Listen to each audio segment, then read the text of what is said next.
Hello everyone, I'm HearMeowt. Welcome to my channel. We're going to be reading some letters from Diane Downs tonight, and they are crazy. One of them is the infamous letter she wrote to her lawyer in 1984 that I believe she denies ever having written, and then the other two are to the parole board in 2020. And those are next level insane. These letters are brought to us by the Diane Downs TV channel, so make sure to check them out. Link in the description below. But before we begin, for those of you who are just joining us for the first time, this is a commentary channel. And for those who don't know what commentary means, I will be pausing and talking during the video. Actually, I'm not even going to be pausing the video. We're going to be reading the letters live. But let's get one thing absolutely clear right now. This is not a channel where people have fun. So I don't want to see one single person having a good time in the chat. And if you don't believe me, try me. We can take it outside and I'll show you what it's like.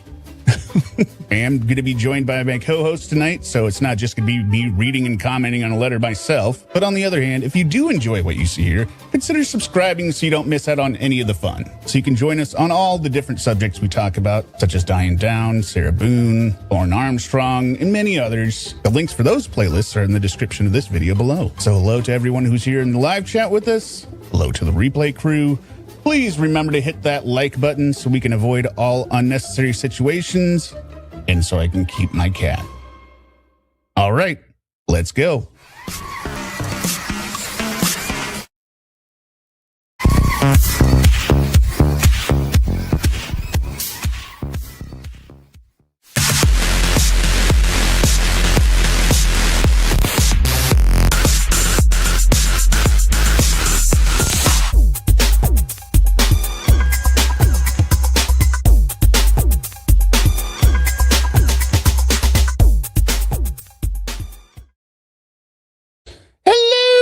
Everyone, well, I got the Diane Downs wig on, but I'm not sure it's exactly right at the moment.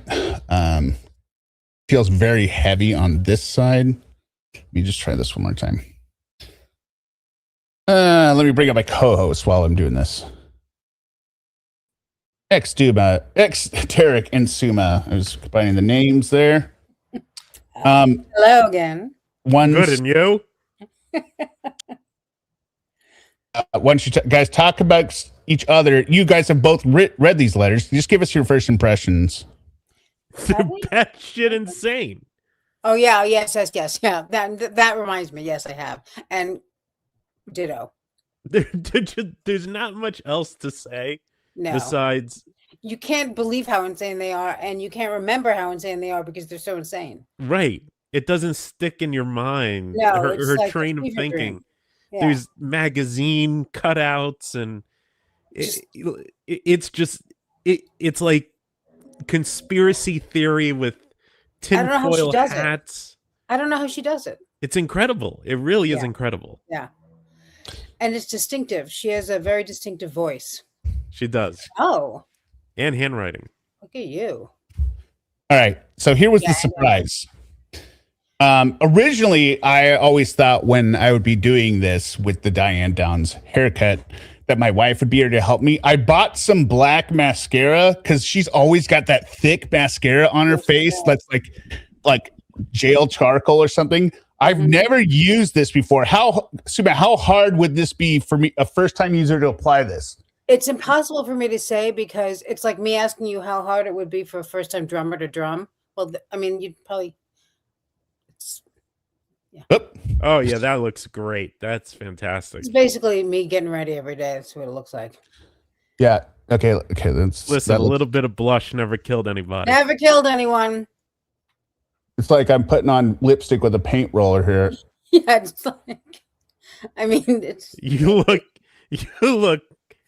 What? You look divine. It's a little bit. What is it? What do they call it? Like it's shadow. It's smoky eyes. Yeah, yes, smoky eyes is what. It's still better than Sarah Boone's eyeliner during. I don't think I'm getting any. Oh, there we go. There you go. Look at that. Okay. Yeah. How? Wait. Am I supposed to dip it between each? You're good. Okay. There we go. Yeah, you look. Yeah, you look good. It's perfect. I wouldn't dip. You look like a fine Italian dinner. That's not gonna. I hope this isn't waterproof mascara. I don't know. It's voluminous carbon black. I just bought it off Amazon. I don't know. Yeah, it's L'Oreal, but it could be waterproof, but you'll find out the hard way. It doesn't say L'Oreal. I don't want it to run with my tears. Right, well, no, because we wouldn't want it to be messed up. Look, that is a big difference. Don't you think? Her eyes, she's always got the.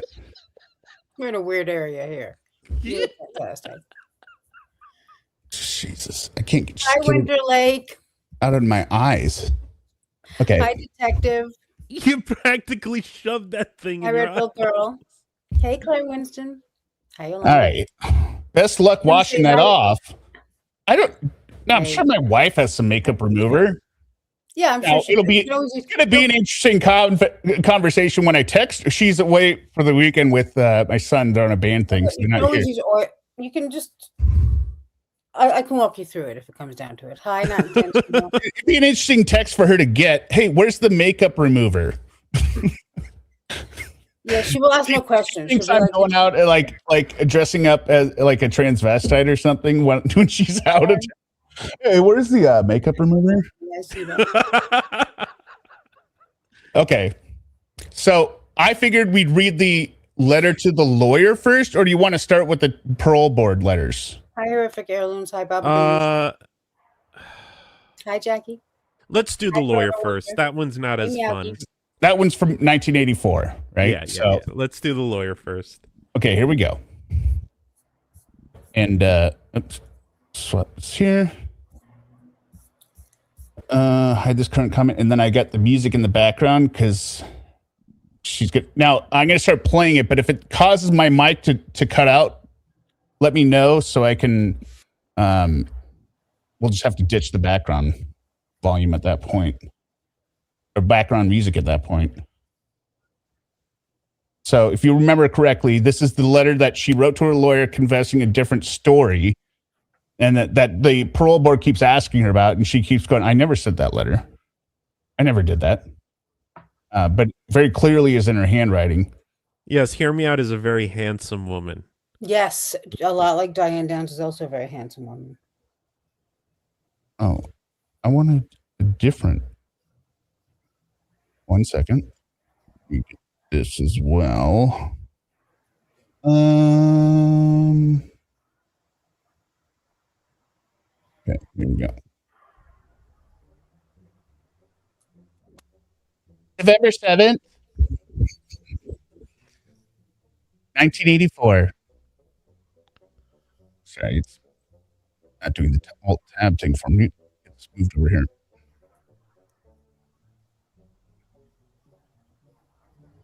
Stop it. Now, okay, I think we're set here. November 7th, 1984.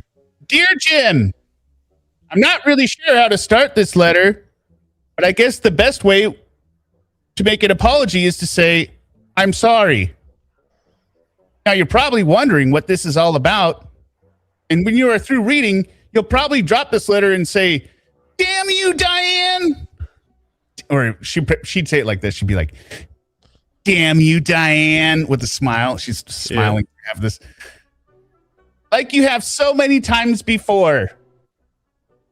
This is on repeat and fade in. Okay. Sorry.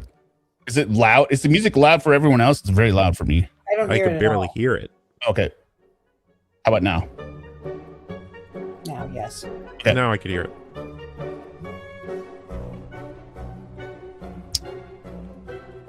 Your blood pressure will go up. And I'm sorry about that too. I'm sorry about a lot of things, really. I hope you will forgive me for not being totally honest with you. It's just that it's so hard for me to put myself in someone else's hands. I find it hard to fully trust anyone not to hurt me. And I've been that way for a few years. It has been a hard lesson to learn. And I can't guarantee that I'll be here forever. Hear me out. I think it's too loud. Lower it a bit. Yeah.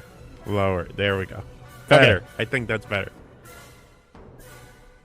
I hope you'll forgive me for not being totally honest with you. It's just that it's so hard for me to put myself into someone else's hands.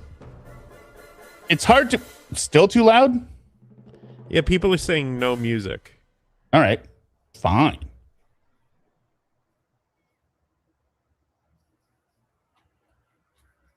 I hope you will forgive me for not being totally honest with you.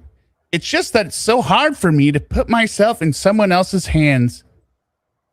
I find it hard to fully trust anyone not to hurt me, and I've been that way for a few years. It has been a hard lesson to learn, and I can't guarantee that I'll be cured forever.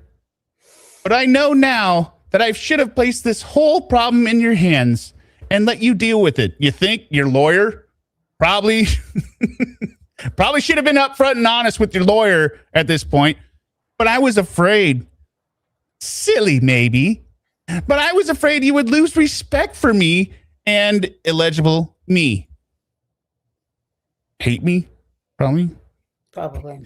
No, Diane, he probably lost respect for you when you killed your kids. Yeah. Right? Who's this to? This is to her lawyer. I see. Yeah. Before the trial. Yeah. Hopefully, by the time you finish reading this, you'll have an understanding of me. Actually, should I try this with 1 second here? Little echo. Not echo, reverb. Like I'm reading this in a dream sequence. A little bit of pitch. Too much reverb. Oh, wait. Yeah. Hopefully, by the time you finish reading this, you'll have... That's so much reverb for one That's notch. a lot of reverb. What the hell is that? Hopefully, by the time you finish reading this, you'll have an understanding of me, and I'll have your forgiveness. I had no right to hire you as my attorney, and then expect you to represent me without telling you everything I could. So, is she going to confess in this? I hope so. Yeah. Oh, I'm sure. I really am grateful for your representation and support these past 17 months. And because of that, I cannot be comfortable with myself unless I come clean with you. Oh, Maybe this is where she starts telling them about the guy that she actually got high with. And yeah, that's what this is. Is it? Yeah. Yeah. But it's weighing on her soul, Suma. Yeah, because it turns out that the guy who shot her kids, she was actually partying with by the side of the road. Yeah, right. Exactly. The side of an abandoned road. Right. Yeah, it was a bushy-haired lunatic stranger.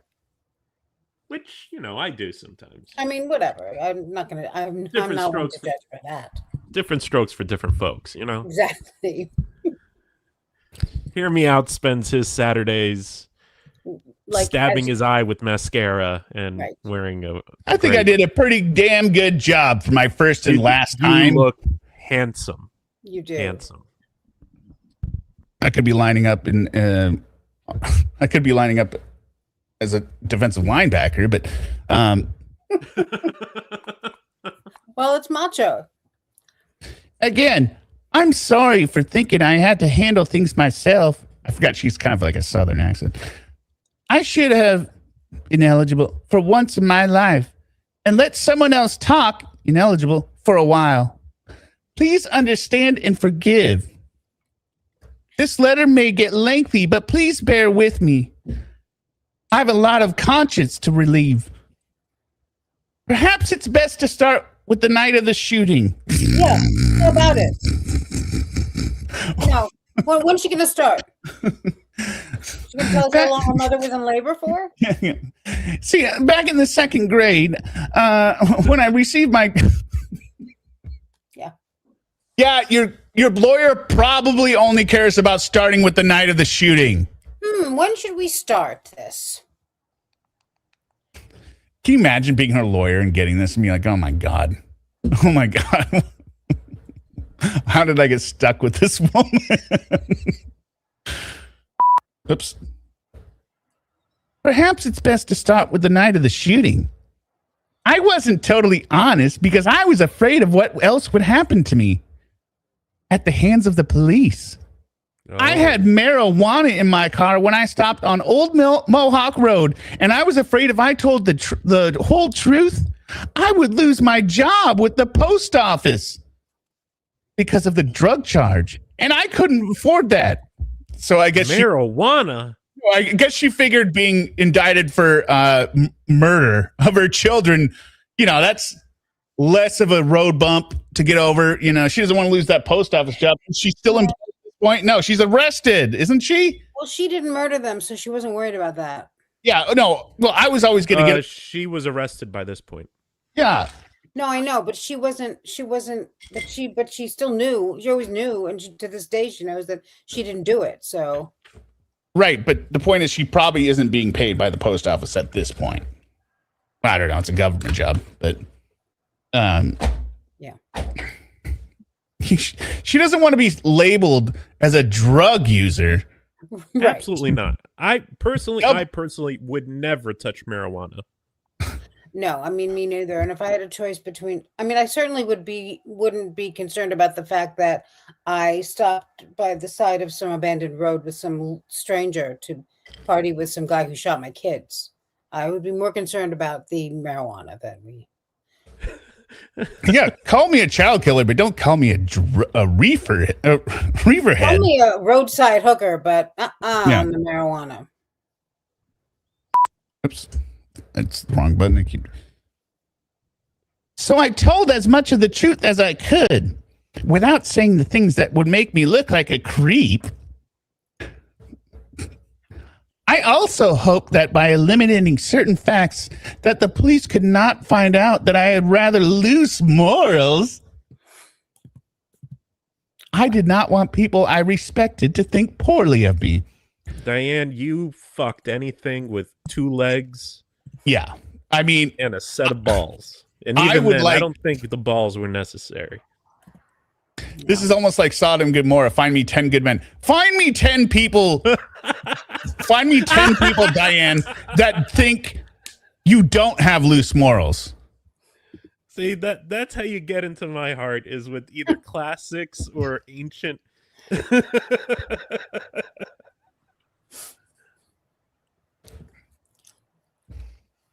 I did not want people that I respected to think poorly of me. So when I got to the hospital, I couldn't tell the police I opened the trunk because they would want to know what I removed. And it was suspect. This is the actual transcript from Diane Downs TV themselves. So, by the way, it's my voice glitching out that I won't use. Okay. No. It's just on my side, I guess. But while I had the trunk open, I didn't see him remove the black case.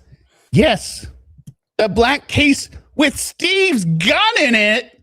Oh, my God. Dun, dun.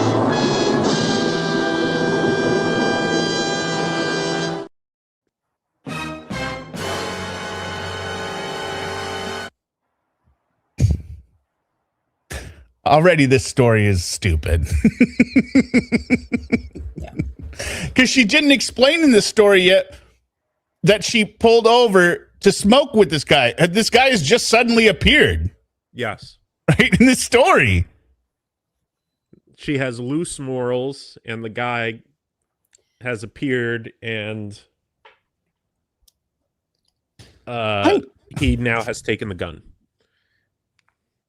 I'm sorry I lied, but I couldn't explain the presence of the gun without telling you about the pot.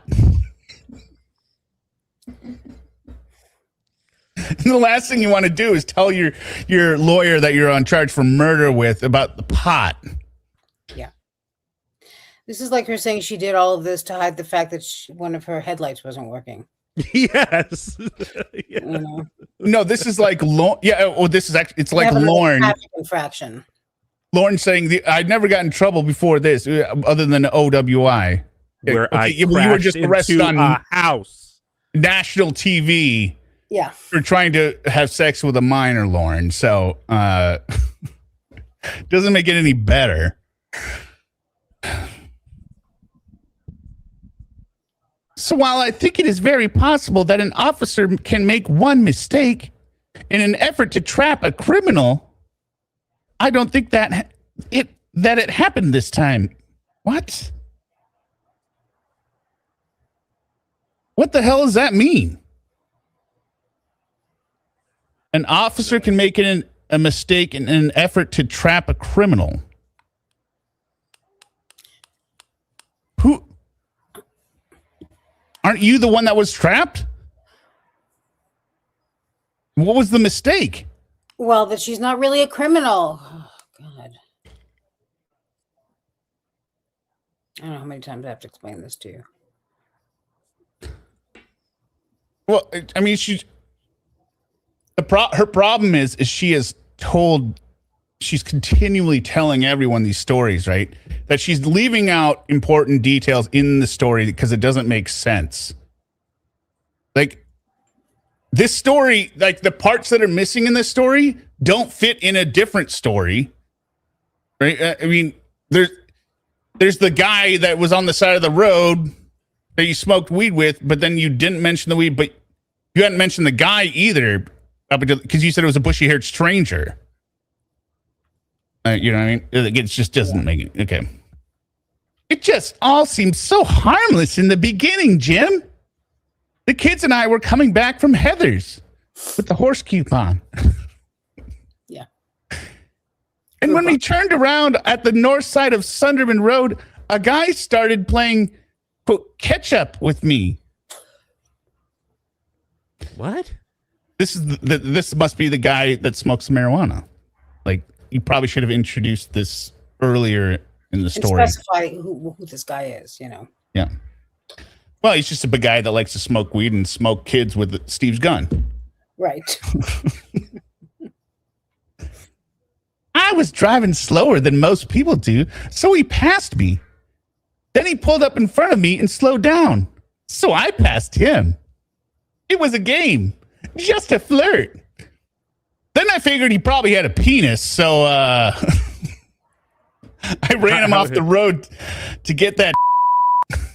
Yeah. That's got to be in me. We pulled off Marcola onto Old Mohawk. Why? Just because the kids were asleep. He was a man with a and I wasn't really tired yet. I like men and I love to flirt. like this is a news flash to anyone. Maybe some would say it's just because she's a tramp. No, not some. Everyone says that because it's not a tramp. You're a Dan, you are, if anyone is, you are a like you went out to get pregnant while married from a different guy. And then you were like, God, he took it so wrong. He's always bringing it up how I was pregnant by another dude. She hopped an 18-foot barbed wire prison fence so she could get dick. Yeah. There's out there. Yeah.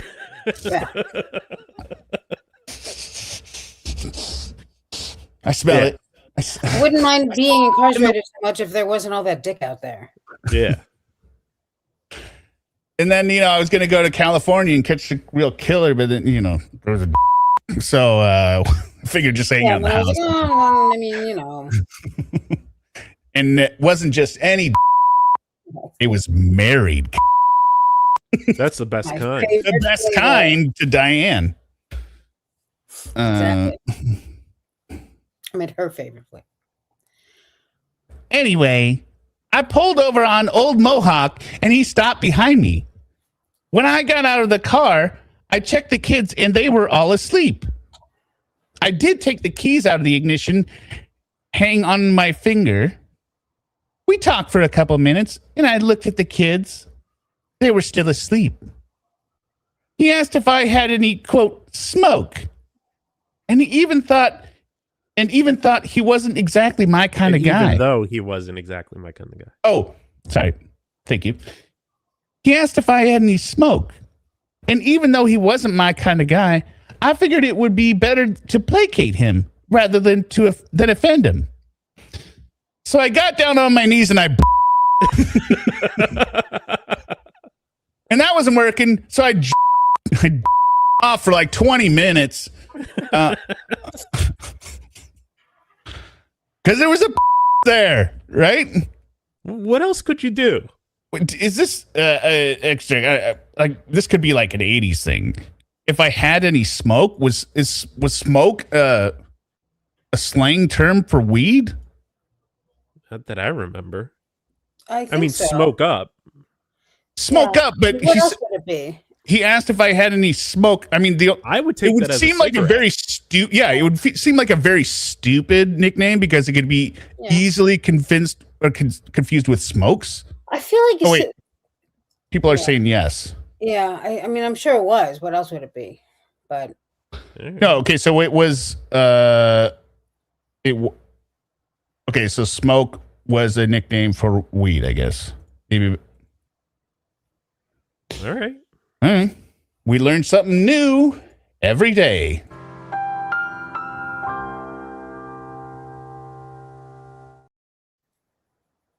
No, this wasn't 87. This was 84. 83. Sorry. 84. No, 80. The crime happened in 83. This letter's from 84. Yeah, yeah.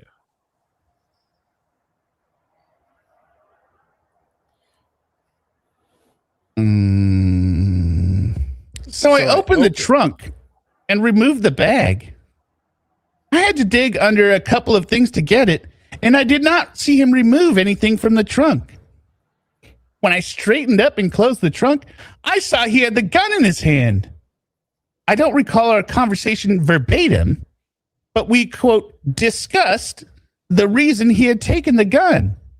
And by that time, he had removed it from the case. He started acting a little strange. It wasn't strange at this point. Right? Taking the gun out and everything. That normal. And then he started getting weird. He started getting a little strange. And that is when I started to get scared, which I rarely do. He made sexual advances. And then I got down on my knees and I off. I was like, finally, you're talking my language. No. He made sexual advances, and I handed him the pot and tried to get his mind on another subject by rubbing it. Why doesn't she put that in here? It would make this actually more believable. Like, well, because up until this point, you're like, and then you read the line, and then I started rubbing his. Like, well. All right, I mean that does actually sound like what she would do to a stranger on the side of the road. That really does track.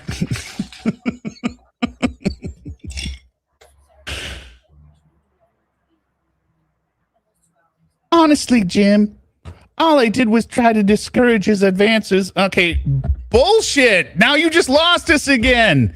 You have never turned down advances. And he flipped. He tossed the black case and the pot on the hood of my car. I thought you were at the trunk. No. They got it out of the trunk, and then he started acting strange. So we could assume they had moved from there.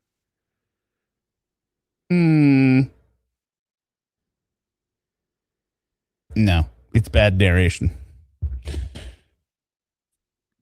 Are you saying she doesn't make sense? I'm saying she's an unreliable narrator.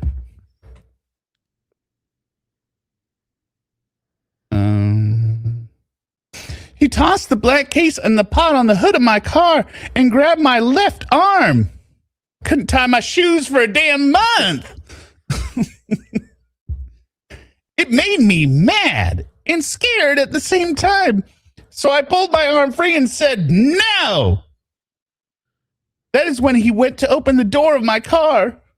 I moved toward him, but looked in the little wing window. Illegible. And he shot my redacted my daughter, right? I see his daughter. She really was asleep, Jim. But she woke up and raised herself before he shot her again. Yeah, getting shot will tend to wake somebody up. I really don't know who he shot next, and I don't see why it matters. Because you're the only witness, Diane. That's why it matters. He's holding her by the left arm, and at the same time he's holding this grown woman, he's also shooting and killing her children. No, you're wrong. You missed the second part. Grabbed the left arm, and then she pulled her arm free and said no. So she's not restrained at this point. So then get a rock and start bashing. No, she just kind of stood there. Why? Why put in your own story that you broke your arm free? To do nothing. Yeah. Okay, so they were at the back of the car. Then they're at the front of the car on the hood. For some reason, he sees a black case, or you take out the black case with the gun in it. And then he takes it, starts acting weird, then grabs you by the arm. You break free, and his first and shout no, and she shouts no. She shouts no. And your instinct is to shoot children? Why? Why would he do that? Why wouldn't he? They were flirting earlier. Maybe he was working for the FBI guys. Yeah, it was the FBI guys. Remember, she was out there because she's not saying that she wasn't really out there to deliver pictures for her boyfriend, her FBI guy boyfriend.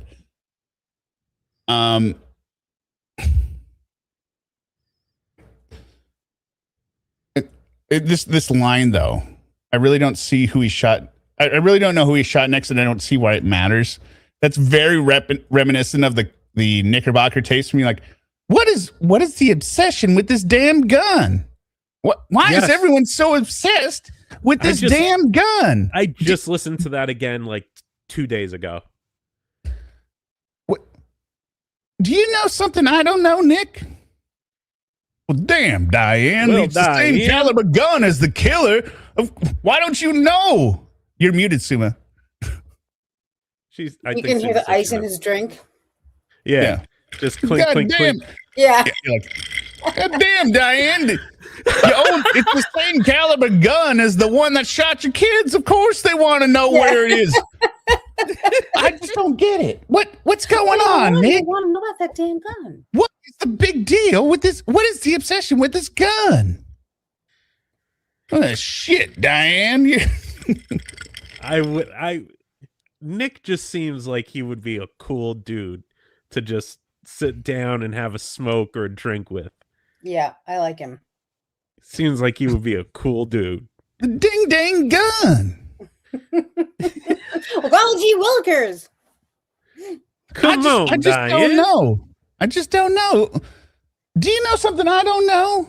I just cannot figure it out. Diane. Yeah, the world's always been that way. You're in a heap of trouble. They're coming after you. You ain't doing yourself no good not talking to the police. No, it wasn't me. I don't like them guns. I was in Nam. Well, I don't know. Could it be Steve? Why would Steve shoot your kids? I don't know. I don't know. I'm just saying. I don't think he did, but I'm not saying I think he did. I'm saying somebody told me this. All right, so back to the letter. All I do know. No, before that. I don't know if he got in the car or not. All I do know, illegible, saw my daughter, my redacted, bleeding. I just stood there, paralyzed. Smile.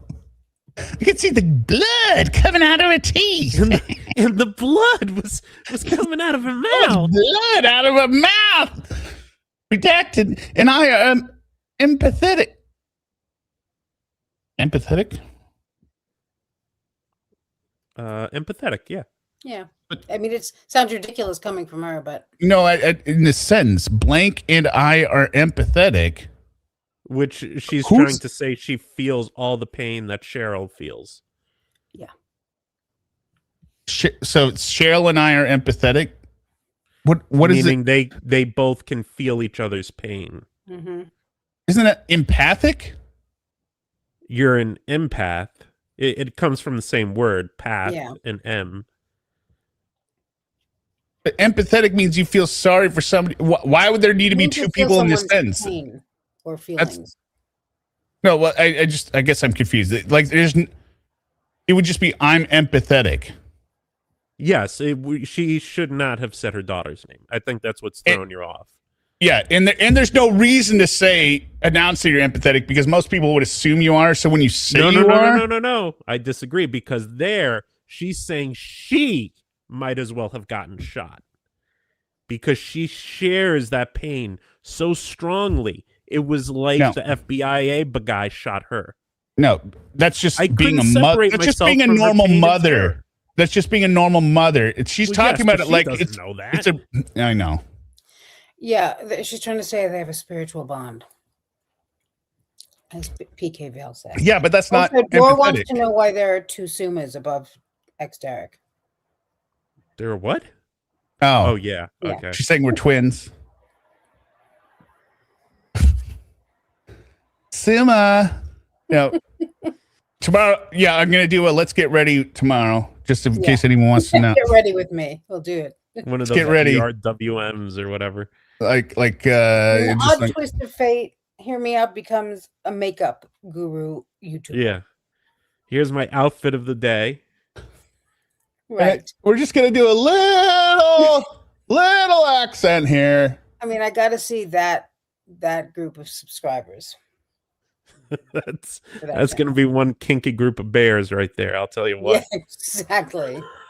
You got your twinks. You got your Donald Ducks. What'd you say? It's from Silicon Valley. The guy he's listing through all these he's like, you got your twinks, you got your Donald Ducks. Like, well, that's a twink in the Navy, and like, it's funny.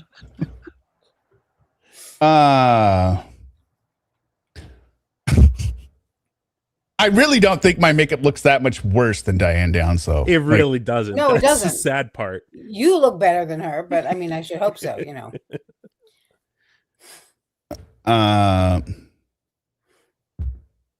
It's almost as if I was no, I didn't read the second part. I stopped at empathetic because I couldn't get over the stupid. Blake and I are empathetic, and I couldn't separate myself from her pain and terror.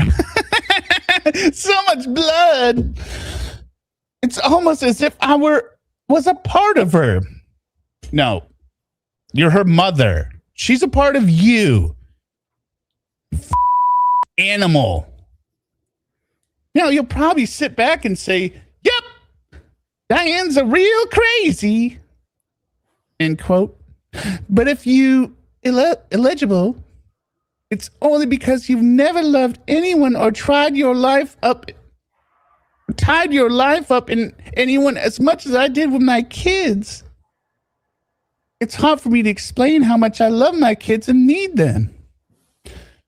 Unless there's a guy with a on the side of the road that wants to smoke. Really, a guy with a cock anywhere. Yeah. We were just flirting. I love the guys. She was flirting with her car. She even takes driving her car as flirtatious. I'll tell you one thing. My car is the least flirtatious thing about me. Do you not understand a car has headlights? Do you not understand headlights are a metaphor for breasts? Of course, I was showing him my breasts, my electronic breasts. Maybe she had those things for the headlights that are like eyelashes for the. Yeah, Those are pretty flirty. I was turning them off and on, winking at him. In fact, I have one of them duct taped down so I can do a one eye wink.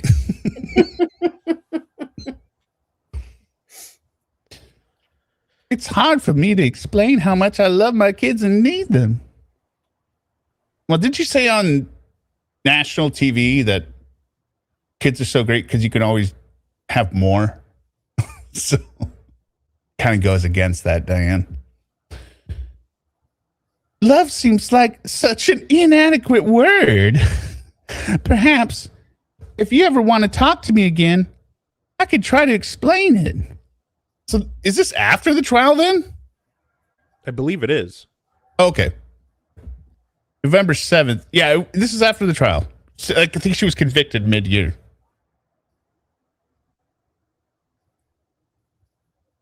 And again, how stupid is it to write a tell-all confession to your lawyer after you've lost, if this is the truth? Right? Yeah. You kind of screwed up. Anyway, when he swung back towards me, I was startled.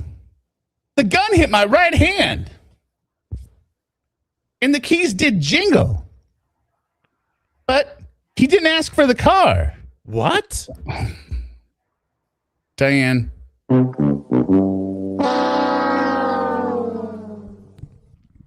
Diane. What are you doing here, Diane?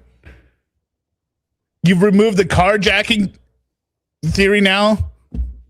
Because you say it in probation later. Or Yes, she does. He didn't say anything because I hit him. And I guess he was too mad for words. What? I'm sorry. I can't say why he didn't say anything. This letter is illegible for speculation. But I can say that he looked angry. Diane. Son of a bitch. Oh, Diane. He just shot your kids. I assume he's angry about something in your story. He's going to grab the left arm again. He grabbed my left arm again. And I tried to be illegible, free, break free. Just then I heard the gun fire 2 times. My arm fell to my side. It may sound strange, Jim, but in that moment, I didn't feel fear or hysteria anymore. That is weird, Diane. It is very weird to not feel fear or hysteria after hearing gunshots towards your children. I was angry, and I guess motivated is a good word for how I felt. He was looking at the gun, and I pushed him. Why was he looking at the gun? I jumped in the car and inserted the keys and left. I have no idea if he fell or what. I wasn't looking at him. So where did she hasn't been shot in the arm at this point? No, she has not. All that we know is that he grabbed her left arm twice. And she hit his right arm. No, the gun hit her right hand. And he got angry. And the keys did jingle. And the keys jingled. Diane, you are so stupid. You can't even account for all the facts within your made up story. Like, even in an unbelievable way. You're leaving out provable things that happened that you would not forget if they actually happened, like being shot. I remember very little of the trip to the hospital. I recall trying to help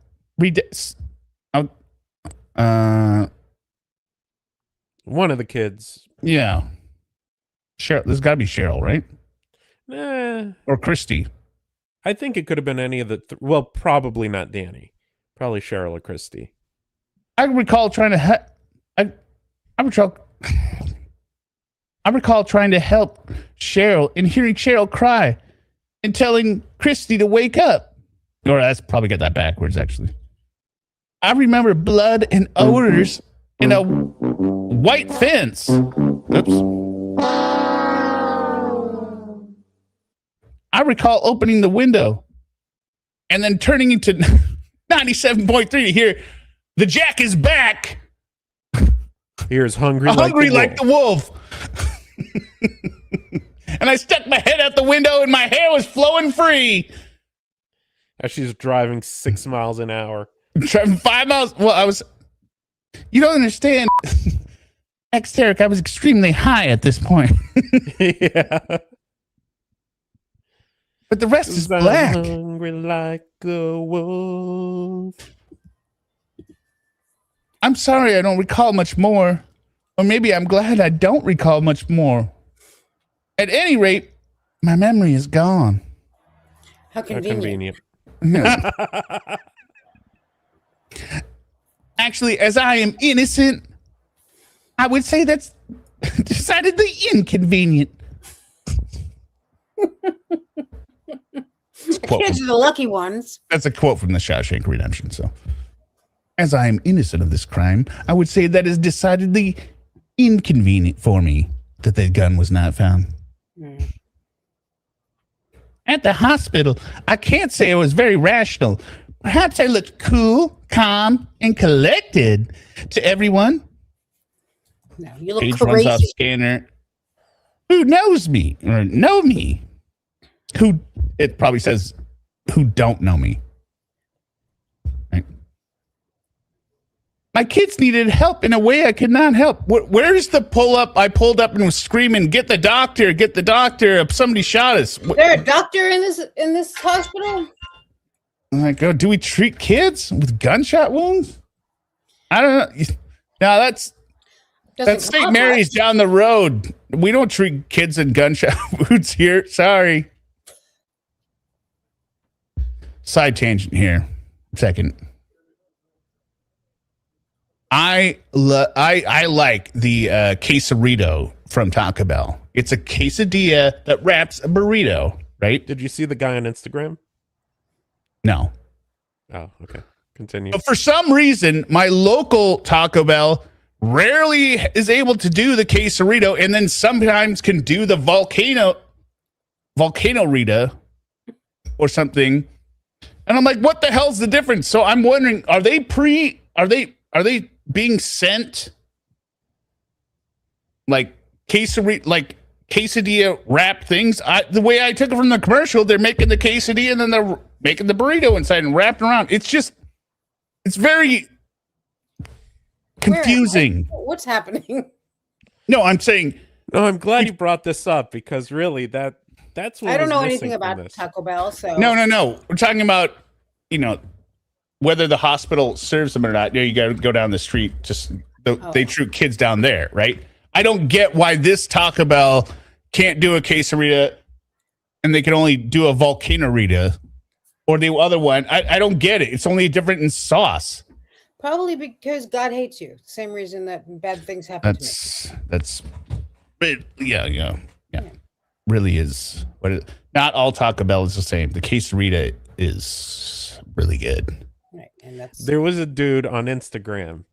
He was filming himself eating the quesarito every day that it was on the menu at his Taco Bell. He got up to 40 days. He ate it 40 days straight, at least one a day. And he would eat them in one bite sometimes. Oh my God. They're big. Well, yeah. I mean, I sub in steak and I do extra rice and I add pico, right? So it's big. He eats it in one bite. This guy must have been massive.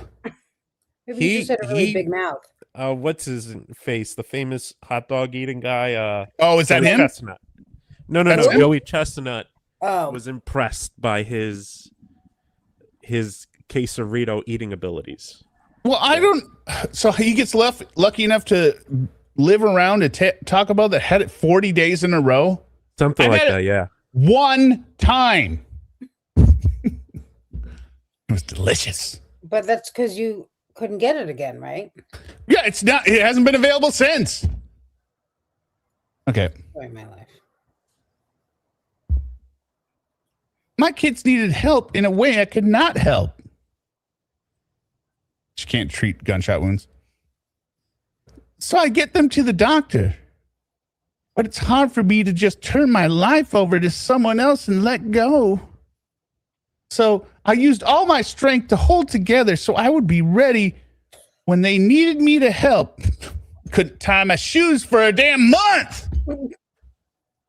I wanted to become a basket case that I didn't want to become a basket case that the doctor would have to knock out because I have to be ready and able to support my kids rationally. Diane, they they wanted you nowhere near those children. You frightened the doctors and nurses. You literally lost. And the children. You lost all custodial decisions within like the first day. Yeah, like everything was just done. Like, do not allow this woman without a police present. And that was before she told him to pull the plug. Yes, it was. You're right. Well, her kids were the lucky ones. Mm-hmm. Yeah, they didn't have to live with the pain of her arm. Yeah. Right, and Danny doesn't know the difference. She doesn't know. He's fine. So I just don't believe.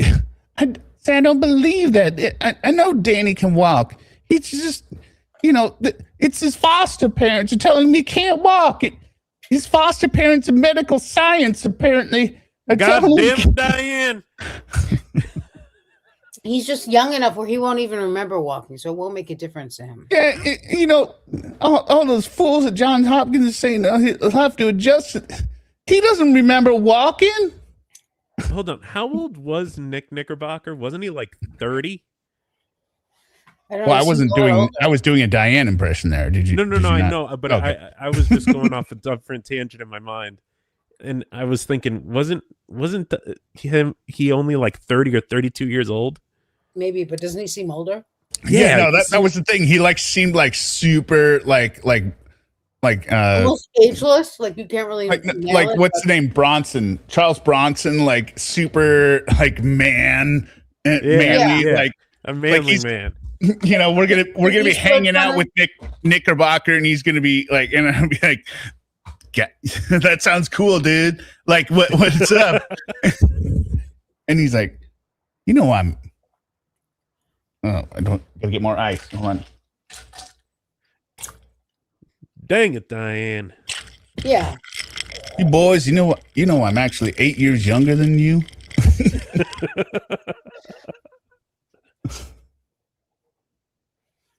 Okay.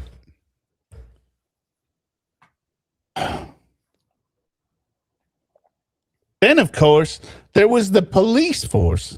They needed answers.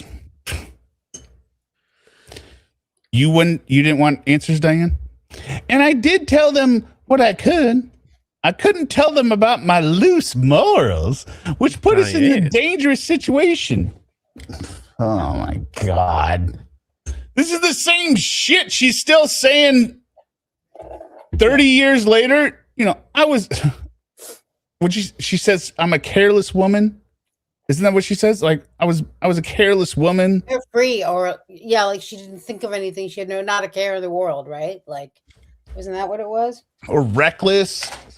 Something about like now in prison, she used to think about what shoes she's gonna wear, but before she didn't think about that. And if she hadn't been so reckless or whatever, careless, they never would have been out there because, Yeah, but but also if she didn't have her kids with her.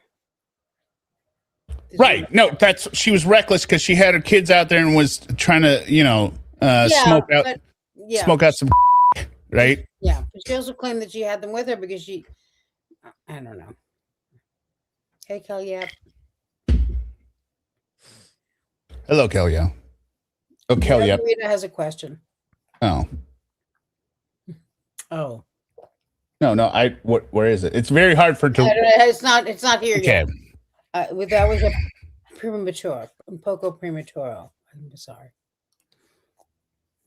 I don't know if anyone knows this, but it is difficult to run a stream on the side chat. Your voice is cutting out, jackass. Cutting out? Yes. It's difficult to run a stream read a chat in character, read the chat, or read a letter in character, read the chat on the side, and bring up reactions. You know what? Yeah, well, that's why I was telling you that Margarita has a question. I know, but then you said it like I said yes. Oh, I said and you kind of gave me a, No, I said, well, she hasn't. No, I'm going to say a little bit of disrespect there. On his own like stream. I wasn't paying attention. Yeah, that's right. What? Okay, well, tell me what her question is when it comes up. No. Okay, well, that's. The question what is: trial? Is it possible to watch the trial? The Diane Downs trial? It wasn't recorded. Yeah. I would love to watch a Diane Downs trial live. Yeah. Or not live, but Well, not live. Yeah. Recorded. I mean, this happened 40 years ago, right? Yeah. What'd you say? I said, this happened 40 years ago, so it's not going to be live. He didn't mean live. That was the question. So now. All right, so we can continue. Okay, we can continue now. All right, we've been allowed. And this is the most. This is actually one of the saner letters.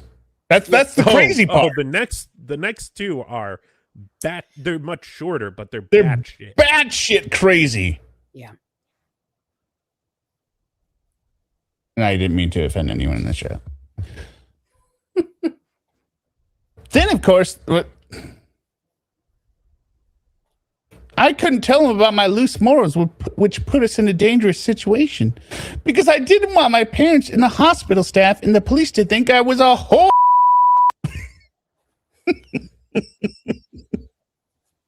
Again, Diane, show me 10 men that don't think you're a and we will try and believe you. And I couldn't tell him about the pot. Therefore, I couldn't tell him about the gun. I just don't understand what everyone is so... Why is everyone so focused on this damn gun? Is it better with or without this voice adjustment on? What do you think? What do you guys think? That's fine. This is fine now? Yeah. This is with the adjustment. God damn it, That's fine. Diane. They don't gotta find this gun. I mean, it might not even make a difference. I don't know. But I told them where to look and what to look for. I know I sounded very confused, and to be truthful, I was a mess. It didn't hit me that when they found him, they would find about the... Oh my God. They would find out about the flirt and the pot and the gun. I just knew I could not tell them. You didn't think about that, Diane? The fact that they were going to find out anyway when they found this supposed perpetrator?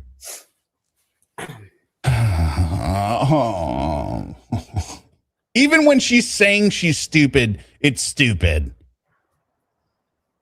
As time passed, and not very much of it at that, the police and everyone else found out about my attraction to men.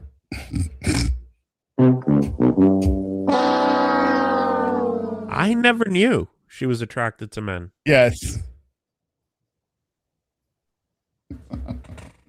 I'm just imagining like the super comical version of Diane Downs where, the detective's walking up and as soon as she's walking towards him, she's grabbing his dick. He's like, whoa.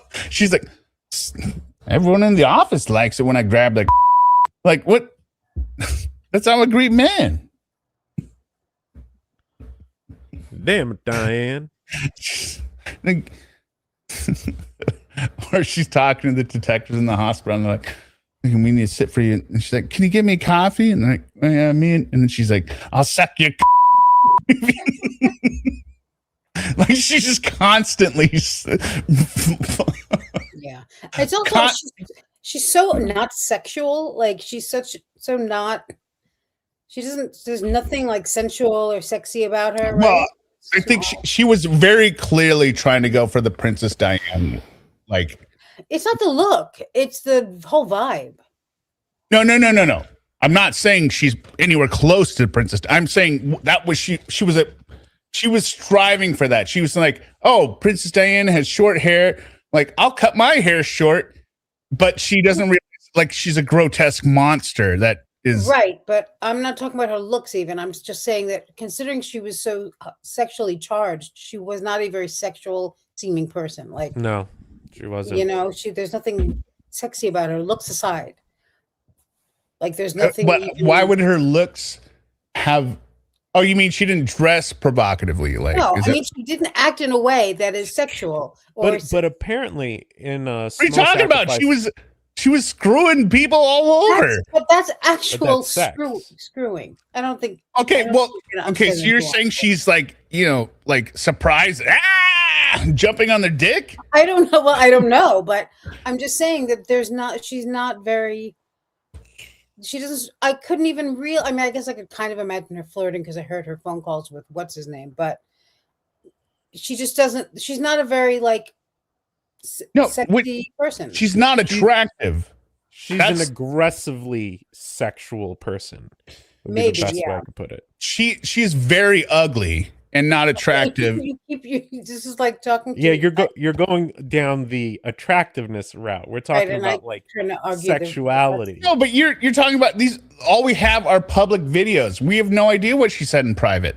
So the thing I was saying is, in Small Sacrifices, it said she would often wear like a cut off tank top with her breasts just hanging out with no bra.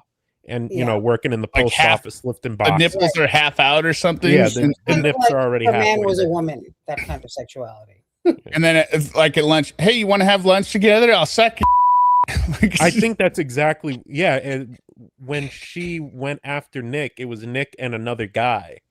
And the other guy said no, or something like that. Or maybe she probably did have sex with him because everyone did. But once that was done, she was like, okay, now I'll go for Nick. Okay, but my argument would be that you said, Suma, that she doesn't seem very sexual. I would argue that wearing a tank top with half your nips sticking out and then saying like, hey, what are you doing for lunch? I'll suck your is very sexual. Yeah, I didn't mean sexual. What I first said is well, maybe I did say that, but I mean appealing, like sexually appealing. Yeah, she's ugly. No, go. No, I didn't. No, I'm saying it. She does not exude sexuality because she looks like Skeletor. Like she looks like the Crypt Keeper. While it is much harder to be sexy when you're not good looking, it's not impossible. You can still have a sensuality about your person. That's all I'm saying. Yes. I mean, maybe we could agree on this. She wasn't sexy. She was just explicit. How about that? Yeah, she was. Well, she was. I could go for aggressive. that. I could go for that. Sexually aggressive, obviously, but I mean, it's probably the same as like the 50-year-old or not 50. Sorry, not 50. 80-year-old that's hooking on the street that has been doing it for 50 years, and she's got dentures in out on the Vegas Strip, or she's like a second for a carton of cigarettes or something, right? That's not very sexual, right? You would not look at her and be like, oh my God, she's sexy. But she's very explicit and forward. How about that? She's very forward, maybe, in private. Oh, she knows what she wants. Yeah. I mean, look, she climbed over a fence. So for Dick, yeah. Yeah, I'm so glad I did not grow up in the 80s then. She was considered very beautiful back then. I don't know. I don't get that though, because there's lots of like, okay, why were if that is true? Think she was ever considered beautiful. Yeah, I don't get that, because if that was true, why do none of the people in the 80s movies like that are with like the sexploitation movies like Porky's or whatever, like Fast Times at Ridgemont High? Yeah. Why don't any of the sexy actresses in those movies look like her? Because it's not sexy. Diane is beyond sexy. And it's true. I know that Horrific Heirloom says that Steve Buscemi is sexy to her without being traditionally handsome, which I have friends who agree with you. And I will say That's that men, though. that's men. Yeah. Men can get away with looking like Steve Buscemi. Right. And they're still sexy. Women, not so much. Right. And if you're a terrible person like Devin Shriver, I knew that was going to come up. The itty bitty titty committee. Oh. Yeah, of course we're going to go down this rabbit hole. Where? I even see my son. Okay. Let's get through the rest of this and move on to the fun stuff. Where did I leave off? Yes, I think this is it. Right. Attraction to men. Yeah, everyone's shocked she's attracted to men. By then, it was impossible for me to go back and retract my half-truth. And as far as I'm concerned, and still am, it doesn't really matter why I stopped. Whether it be for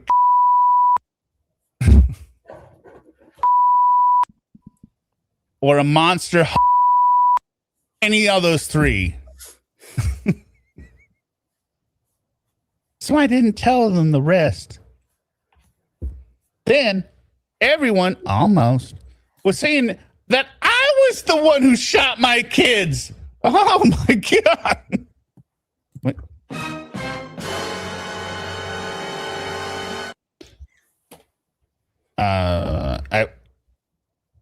She says then everyone almost was saying, I would rephrase that to then almost instantly everyone was saying that I was the one who shot my kids. And then they said it was Steve's gun that was used. I don't understand what is the obsession with this gun? God damn. Diane, it's the same caliber of the shooter.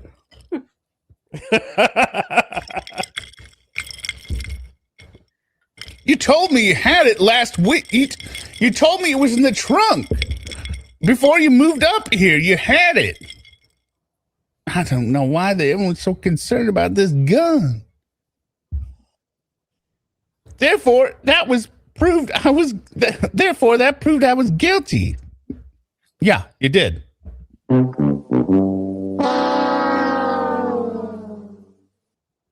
Well, by that time, it wouldn't have mattered if I had wanted to risk losing my job by telling about the pot and explaining what happened because they would have used the gun against me. What is the deal with this gun? God damn, Diane.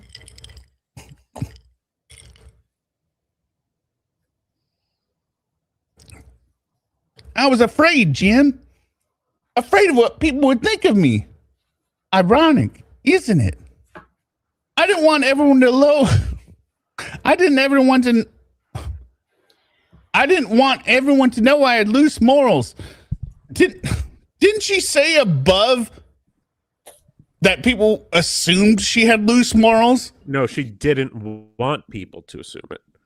Yeah, she didn't want people to assume she had loose. Well, that's an assumption if you do have loose morals. What is wrong with you, Diane? It's ridiculous anyway. The whole thing is ridiculous. Yeah, it's just so you didn't need to do any of this. It's like Chandler Hollison cutting up his parents. You were going to get convicted. You don't need to say anything of this, Diane. You're done. It's also ridiculous. What I was thinking of actually is that it's ridiculous that, you know, if this was a man, he wouldn't be worried about the loose morals. And considering the fact that she was quite aggressive sexually, she really shouldn't. That should not even be a concern of hers. Well, actually, it would have played better into her defense of saying, "No, I was a whore. Yeah, I was dating I didn't have an obsession with this dude down there who didn't want kids. I was literally sucking every in the Portland metro area, every single I could get my hands on, I was all over. So I didn't care about this guy. Why would I kill my kids for that? There was all over the place. Not all the wrong things. There's like 50% of us in this county that have and I was all over them. Especially if they're married. Yeah, I mean, well, it's a little smaller. It's like 25, 30%. you're married. That makes it more interesting, but Hi, Blue River. Yeah, she was fast. I didn't want everyone to know I had loose morals, and now they think I'm a murderess. Murderer. I think murderess is out of fashion, right? Sexier. And This it's is all also because a 42-year-old letter. yeah, Yeah. it's all because I wouldn't own up to my real faults. Well, then I retained you to help my daughter. Ended up needing you myself. But by the time I needed you, I respected you and looked up to you. I didn't want you to think of me as a liar or a weakling. So what did I do to cover the lies? Lies some more. Oh, man. Diane, you got yourself in such a pickle now.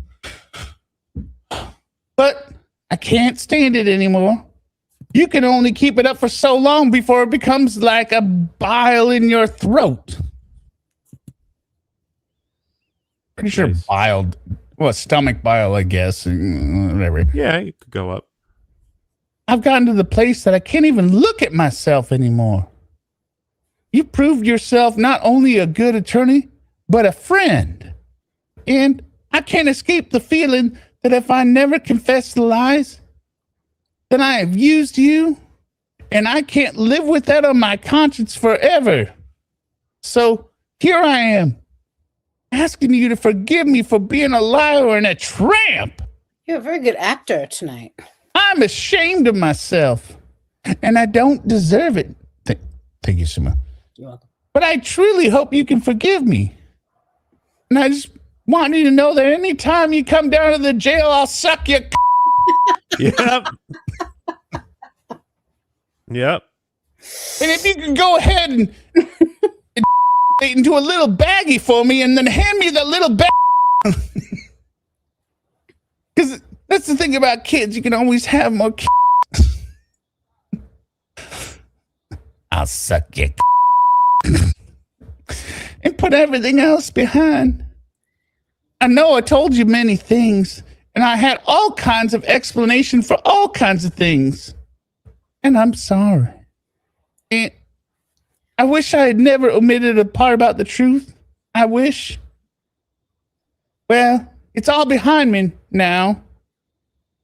But I'm sorry. Doesn't seem like enough, but I am sorry. Attached are 20 coupons for sucking that you can redeem at any time you come down here, Jim. Your wife doesn't need to know. Respectfully, Diane. And that's the letter. The infamous Bravo. letter. Bravo. Yeah. Do you happen to have either the letters like available to present yourself, the ones you typed up? Yeah, I can. Perhaps. Let me I sent them take to a myself. gander. Yeah, if you want me, I can send it from the text. Well, I thought I sent them to myself, but then can't find them necessarily.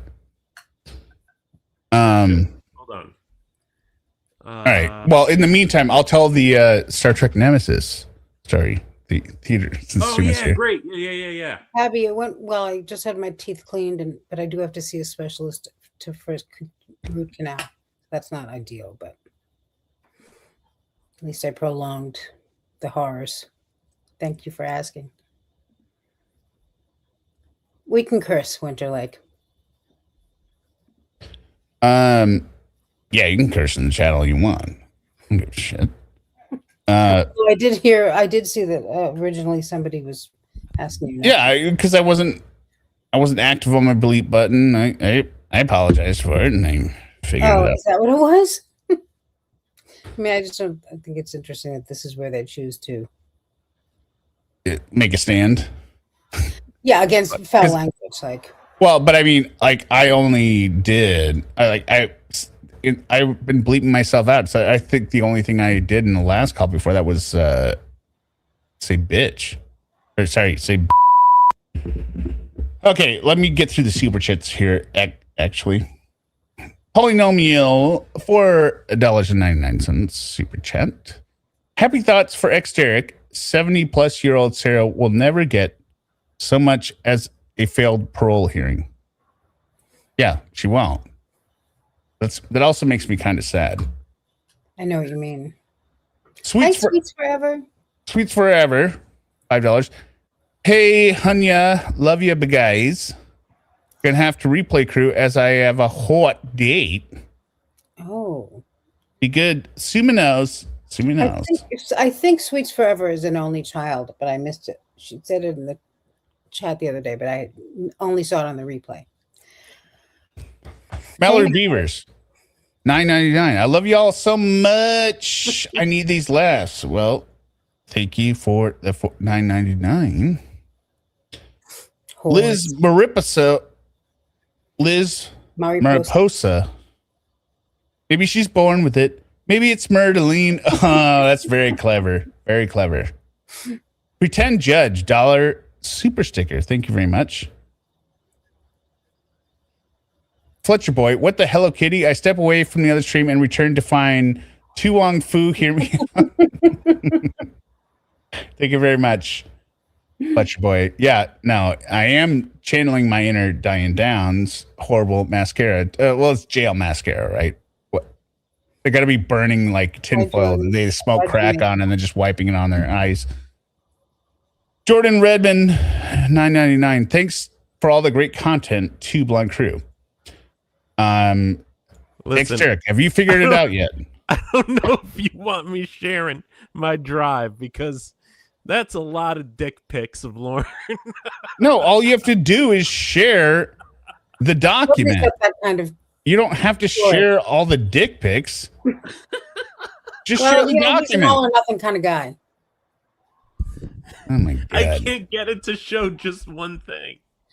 Hold on, let me download it locally and then just share that. Email it to you from our text. It won't do it. It only shares an entire screen. Okay, hold on. Maybe I can do this here.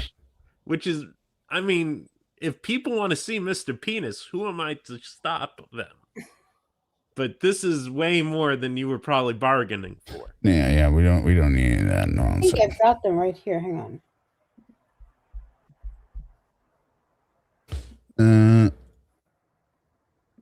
Yes, share the window. Damn it. No, I just got to open it in the right order. Okay, here's 10/21/10.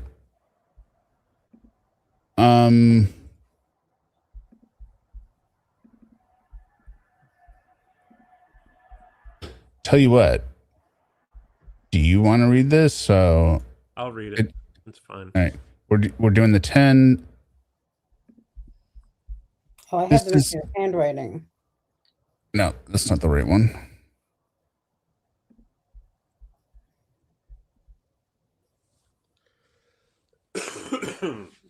This is the one with the crazy, like. They're both nuts. Well, no, it's the crazy, like, you have to map it out and be like, what is going on? Like the relationship between all these people in this story doesn't make any sense. Why is this enable editing? Okay. DocX, share screen, window. Here we go. Got it. All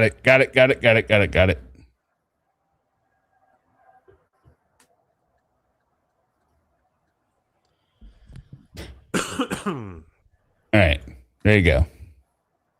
October 21st, 2010. Honorable, in reference to Rebecca Babcock, Diane Downs, honorable members of the parole board. Can I stop you 1 second? I'll try to keep this brief. Okay. I was just about to say, like, are you going to attempt an impersonation? Yeah, go ahead. Do the same. I'll try to keep this brief. Since my dad's stroke, typing is difficult for him. so I'll not ask him to type this for me. And I'm aware my handwriting is taxing. The purpose of this letter is to clear up what is quickly becoming a national misconception. When Betty Ruiz called me in early September, she asked about the sudden appearance of your daughter, first in August 2006, 2 years before my first parole board hearing, and again in Glamour magazine, and on 2020, just months before my second parole board hearing. I speculate there is a method to someone's madness, and told Miss Ruiz so, while assuring her the girl is not my child. Then, the first week of October, Dr. Schulte, the psych assigned to evaluate me, again wanted to know how I felt when your daughter made her debut. The doctor didn't try to hide her belief that I was lying when I said, that isn't my daughter. That is someone's attempt to discredit me because they know Babcock is not my daughter, and they know I'll deny her, and they know the public will want to believe I'm lying, etc., etc. All right, hold on. No. You very publicly had this baby when you were in jail.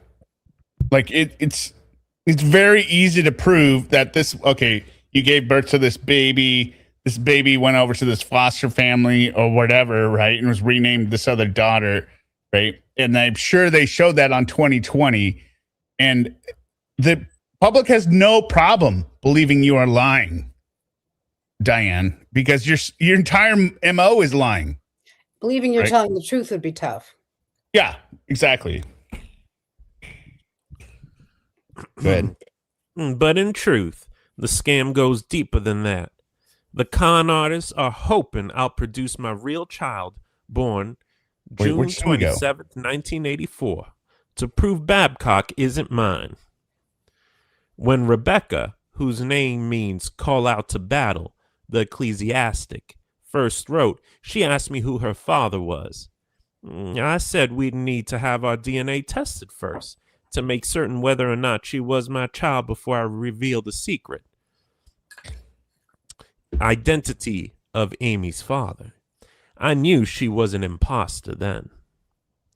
Babcock, whose name means Babington, the leader or father, who led an army to destroy King Henry VIII's daughter Elizabeth I, said she absolutely has no interest in doing a DNA test with me. She just wanted to know who's my daddy. All right, stop there a sec. I love, like, it's already very, very, very paranoid thinking here. Like, why are you like Rebecca means call out to battle? Like, that matters? Well, don't this you find is all an elaborate plot. I know it is, but I mean, I know what you're doing. You're coming after me with somebody called Rebecca. Rebecca? He's call out to battle? The leader or What father is she to call doing out with to that? battle. The meaning of names. She's To saying show that it's all a conspiracy. Yeah, she knows what everyone's doing. She knows, the gig is up. She knows what they're trying to do. They're trying to make like a fool of her because.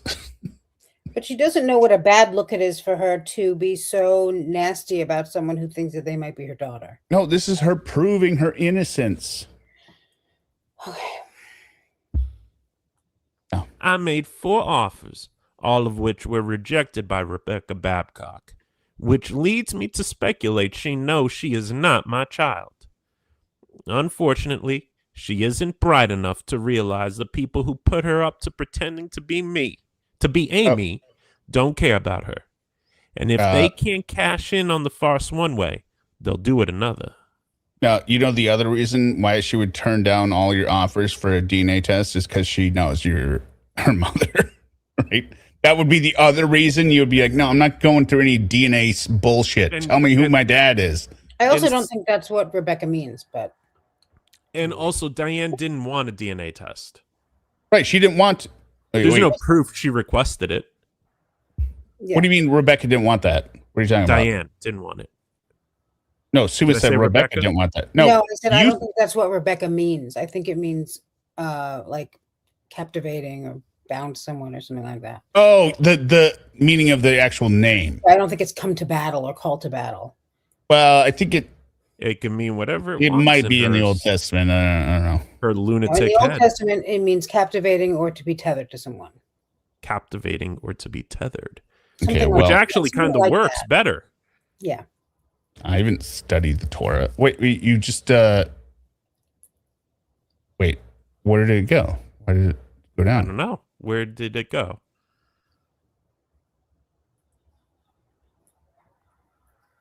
The hell? Why is it StreamYard? Thank you, StreamYard. Thank you, StreamYard. Oh my God, I know StreamYard's a good. I'm in the And thing, you know, don't I'm in forget, the- we're also talking about a woman who's possibly the heiress to Romania. Yeah, Possibly, I there would is say that. there's a very, very strong chance of that.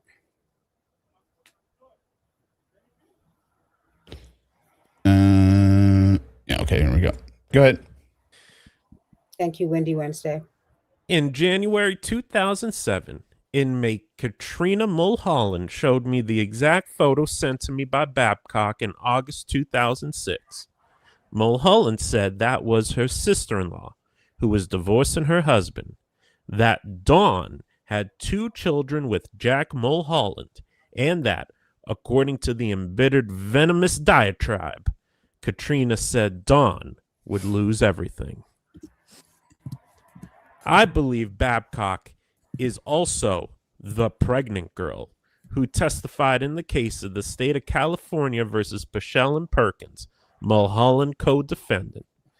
The young woman testified that she was 7 months pregnant on August 22nd. Wait a minute. Wait. I thought this started. Okay, no, this is the same kind of bullshit. Crazy. Okay, sorry. Go ahead. When she ordered Steve Shane to leave her house with Mulholland, Pichelle, and Perkins. The next morning, Shane was found beside the road, tortured and murdered.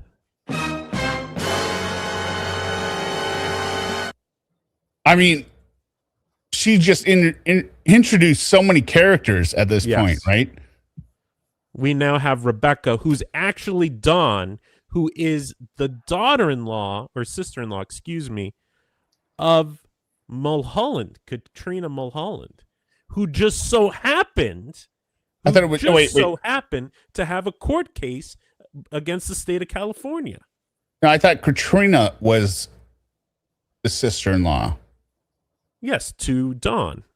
Yeah, and Katrina happened to end up being a cellmate of Diane. Yes. I mean, It's incredible. It's incredible. But mean- the FBI guys don't have any way to end this. They will go all out to put an end to Diane. well, here's the thing. Like you might hear that and be like, well, this is crazy. But why would you think, why would we believe that somebody that's randomly paired with you happens to be the sister-in-law of Dawn, who is faking being your daughter and was also connected to the murder of your children? Well, no, the answer is it goes all the way to the top. And it continues because Mulholland was a co-defendant in the state of California versus Pichelle and Perkins. She Right. was 7 months pregnant when Dawn / Rebecca Babcock ordered the murder and torture of Steve Shane. Yeah.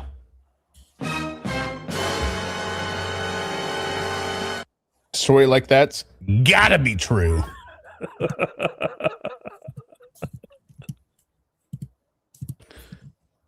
Clearly. But I like how she doesn't even say here that like she knows what happens to Shane. She just knows that he was found murdered.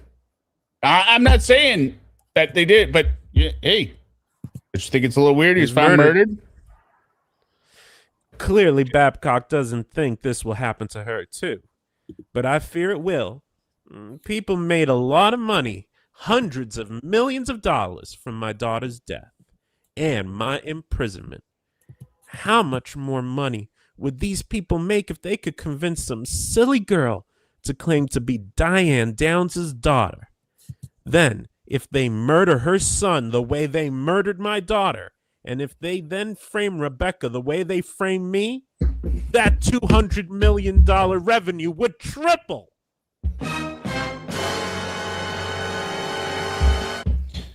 I mean, Incredible. yeah, I mean, it's kind of obvious when you think about it. This is airtight. It's obvious when you think about it. Like, there's money in, pharma. Sorry, 1 second. Just gotta grab my vape here. There's money in big pharma, oil. Yeah, big pharma's involved. Oil. Big tech. Involved. No. Wait. The big tech. The new AI companies, they're all involved in this. Yeah, AI and the other one. What was the one we identified earlier? Big textbook. Big suitcase. Big publisher of reading books and that kind of stuff. But the shadow giant is big child murder, right? Like, people are just getting trillions of dollars off of murdering kids. Just like Lauren Hundreds of millions. Just like Lauren is always so upset that, $100,000 an episode is a hell of a lot of motivation to catch big guys that are, vulnerable, right? That's the whole reason To Catch a Predator was going after predators because it's big money. Yeah, NBC. But I mean, now you may say to yourself, who would want to kill this other little boy? Who wouldn't? For $200 million? Don's child. However, there is proof because Rebecca is 26. Her son Christian is 7. When I was still 27 and my daughter Christie and 8, we were shot. My fear is that Cheryl's murderer will kill Christian next year when Rebecca's 27 and her son is 8.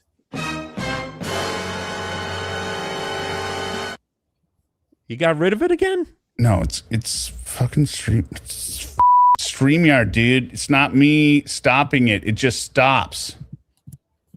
So close this, open it again. Yeah, because it's almost like a good murder mystery, right? That's the perfect age to kill a kid. Right? That age difference of, okay, the mother's this, that we've done all the demographics. We got to kill the kid at this age when the mother's this age. That parallel will be very nice, be very neat. Why is it? I hate StreamYard so much. Doesn't want to appear here. Oh, we have a troll. That's nice. Yeah. Who's the troll? In the chat. No, who is it? I'm not reading. Call them out because then it gives them publicity. Yeah. I can't. Give me a hint. It starts with the D. Oh. Why would anyone troll this stream? I don't know. I can't get rid of them. Oh, Deshaun Tigley? You know Deshaun Tigley? No. Sounds like a stupid name. I'm trying to. Is that English for eat shit? What? I mean, I'm trying my best here. No. This is what I do. I normally go on streams that I do not like the content, and complain in the chat rather than You going take and away watching. my ability to get rid of people. What? Never mind. You wouldn't do that.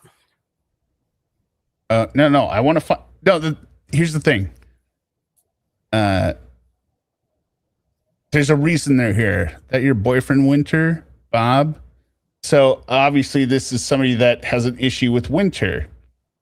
Is this Winter stalker? That's what I'm trying to uncover. Why are you here?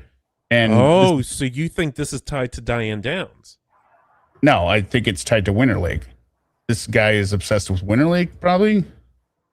I don't know. Or obsessed with Diane Downs. Yeah, you can go ahead and ban him. Ban him. He's not a mod. I can't. He's not a mod. You can't ban him? I can't get rid of him. No. Oh my God. Did you figure out the matrix? Okay, 1 second. Damn it, Diane. Okay, so while I'm figuring out how to ban this guy, I will tell you the Nemesis story. This is a good point as ever, right? Someone did it. Oh, Christina Dancer did it. Thank you. Oh, so did someone else. But I don't know, because now I went through YouTube to see if I could do it there, but no. Yeah, well, you can't do it in StreamYard. I've done it in StreamYard before. Really? Yeah. Huh. I've never done it. Interesting. Damn it, Diane.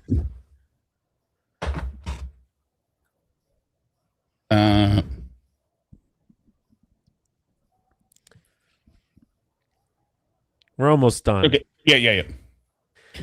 I told her to get away from those people, but she decided she was special and sold my letters for her partners. She is stupid, but I can't just stand by when I fear for her life. Now, what could be the proof? I know Diane's going to have proof. So I expressed my concerns to Amy's, my real daughter's father. His family quickly found a Rebecca Babcock lookalike to put in the enclosed Toyota ad, telling Babcock's partners that everyone deserved to be safe. It is a waste of time to hurt Rebecca's son. Go ahead. Sorry. I will not expose my children to save hers, but the serial killers will not be able to profit from Christian's death either. Please put this Rebecca Babcock lie to rest for that dear little boy's sake. Respectfully, Diane Downs. So when you get to this point, you just obviously you're like, what the f- is she talking about? Why did Toyota come up? And then you look at the picture. And then you look at the picture, but I already had it in the back of my brain at this point and be like, oh my God, is this just a Toyota ad? And we'll go down here. So what exactly did she say? Everyone deserves to be safe. So they're threatening Christian.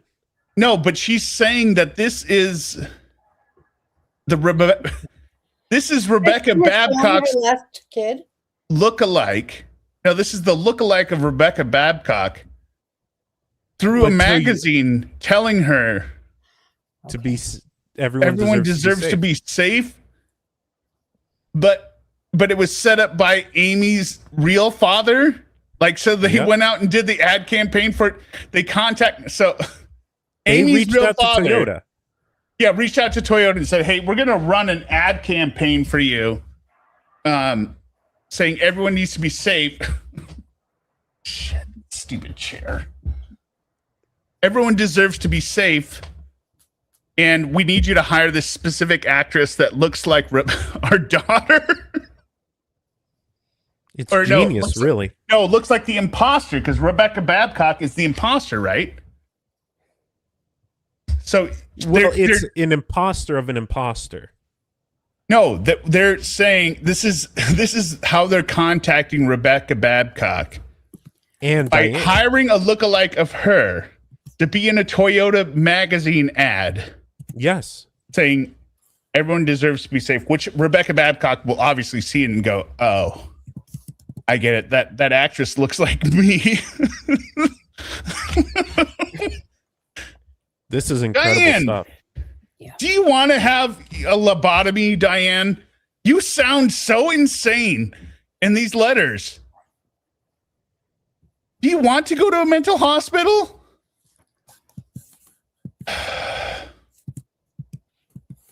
Okay. That's it. We finished that one. Oh, actually, no. What it is it's a message to the people that are putting Rebecca up to it. That's what it is. And of But course, at the same time, I think it's also a message to Diane. no, Diane just happened to notice it, but they thought they can't put it out in the open, right? So they were trying to do it discreetly, because if they ran a full page ad saying Rebecca Babcock, or don't hurt Rebecca Babcock's son or child, right? That'd be too obvious, and Diane Downs would see it. Yeah, Diane, that would never work for Diane. Yeah, so they had to kind of like do it, discreetly, but unfortunately, Diane's just too goddamn smart. She is. Diane's incredibly sharp. She's the sharpest light bulb in the crayon box. Yeah. Okay, let me bring up the next one.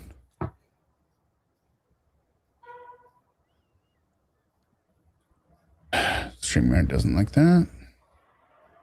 Doesn't acknowledge it exists. It's weird because I have approximately 4 different Word documents up here, and the only one it doesn't want to show. Oh, good. The only thing it offered me was to share my entire screen, which is why I was saying people are about to see a lot of Lauren window dick. And tab. Why does it not allow showing this Word document? And also Stanley Kendall's dick, which, if you think Lauren's dick is bad, let me tell you something. I don't know who that is. He was another predator on To Catch a Predator, that the same catfish, Ember Infierno. I'm sure there's not one decent dick in that whole crowd. Oh, well, Nickelodeon guy's dick. Nickelodeon guy he was blessed. Really? That boy, that boy was surprising. He was, oof. I'm going to try to print to a PDF. Want to be in the same zip code as that thing. It is not. And Lurch, Travis Fowler, who was arrested. Oh, God, that guy, yeah. His dick also was on the healthy size. Yeah, but Nickelodeon guy's dick. I mean, I've seen pretty much all the Predators' dicks. That dick. It was scary. It's a fierce. It put the fear of God in you. This is ridiculous that I cannot share the one thing I want to share. If I email this to you, Suma, can you maybe share it? I can try. Okay, go ahead. Share the December one. Let's see. I'm telling you, StreamYard, see, it's being pissy for you, too. It's being insanely stupid here. Like, there's only one thing I want to show, and it won't give me the option to show it. It gives me the option for everything else. I'll just go ahead and just close Drive so that there's not even an accident of that. And we'll go here and here. And maybe it might let me do this. Upload. All right. If you pop me up, I think it'll work. On a second. All right. This might be working. 1 second. Rate the Predator D's, Derek. Okay, I would say Nickelodeon guys D. That dick was that was a not getting any bigger. It was a tripod. She said. To like the bottom ones, Lauren's kind of in the middle. Just Lauren thinks his dick is like the greatest of all dicks, and it's really just a. This is all that I see on screen right now. That's fantastic. Where at the very bottom you have people like what was Alan something. That guy's dick. People are questioning your dick pic collection. It's not even mine. This is someone else collected these, for the matter of fact. I've just seen it. There's literally a repository of predator dicks. Wow. You need to share something else, bro. Okay, ready?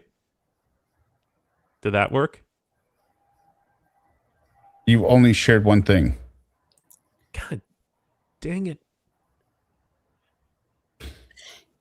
He can't put it in our private chat and then you, or no?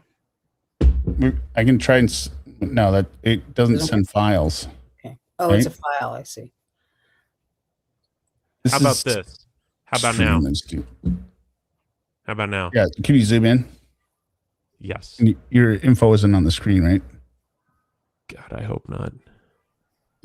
Close the side thing. Hit the little arrow on the side there.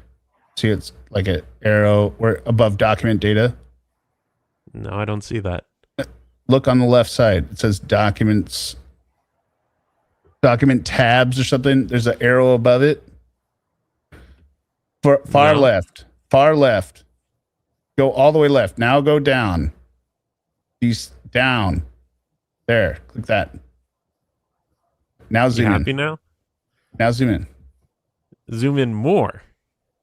Yeah, if you hold your control button and use your little mouse. Okay, that's good. That's good. Oh yeah, this one is insane. This is the one we would needed to have the circles and the strings. Shall I? Go for it.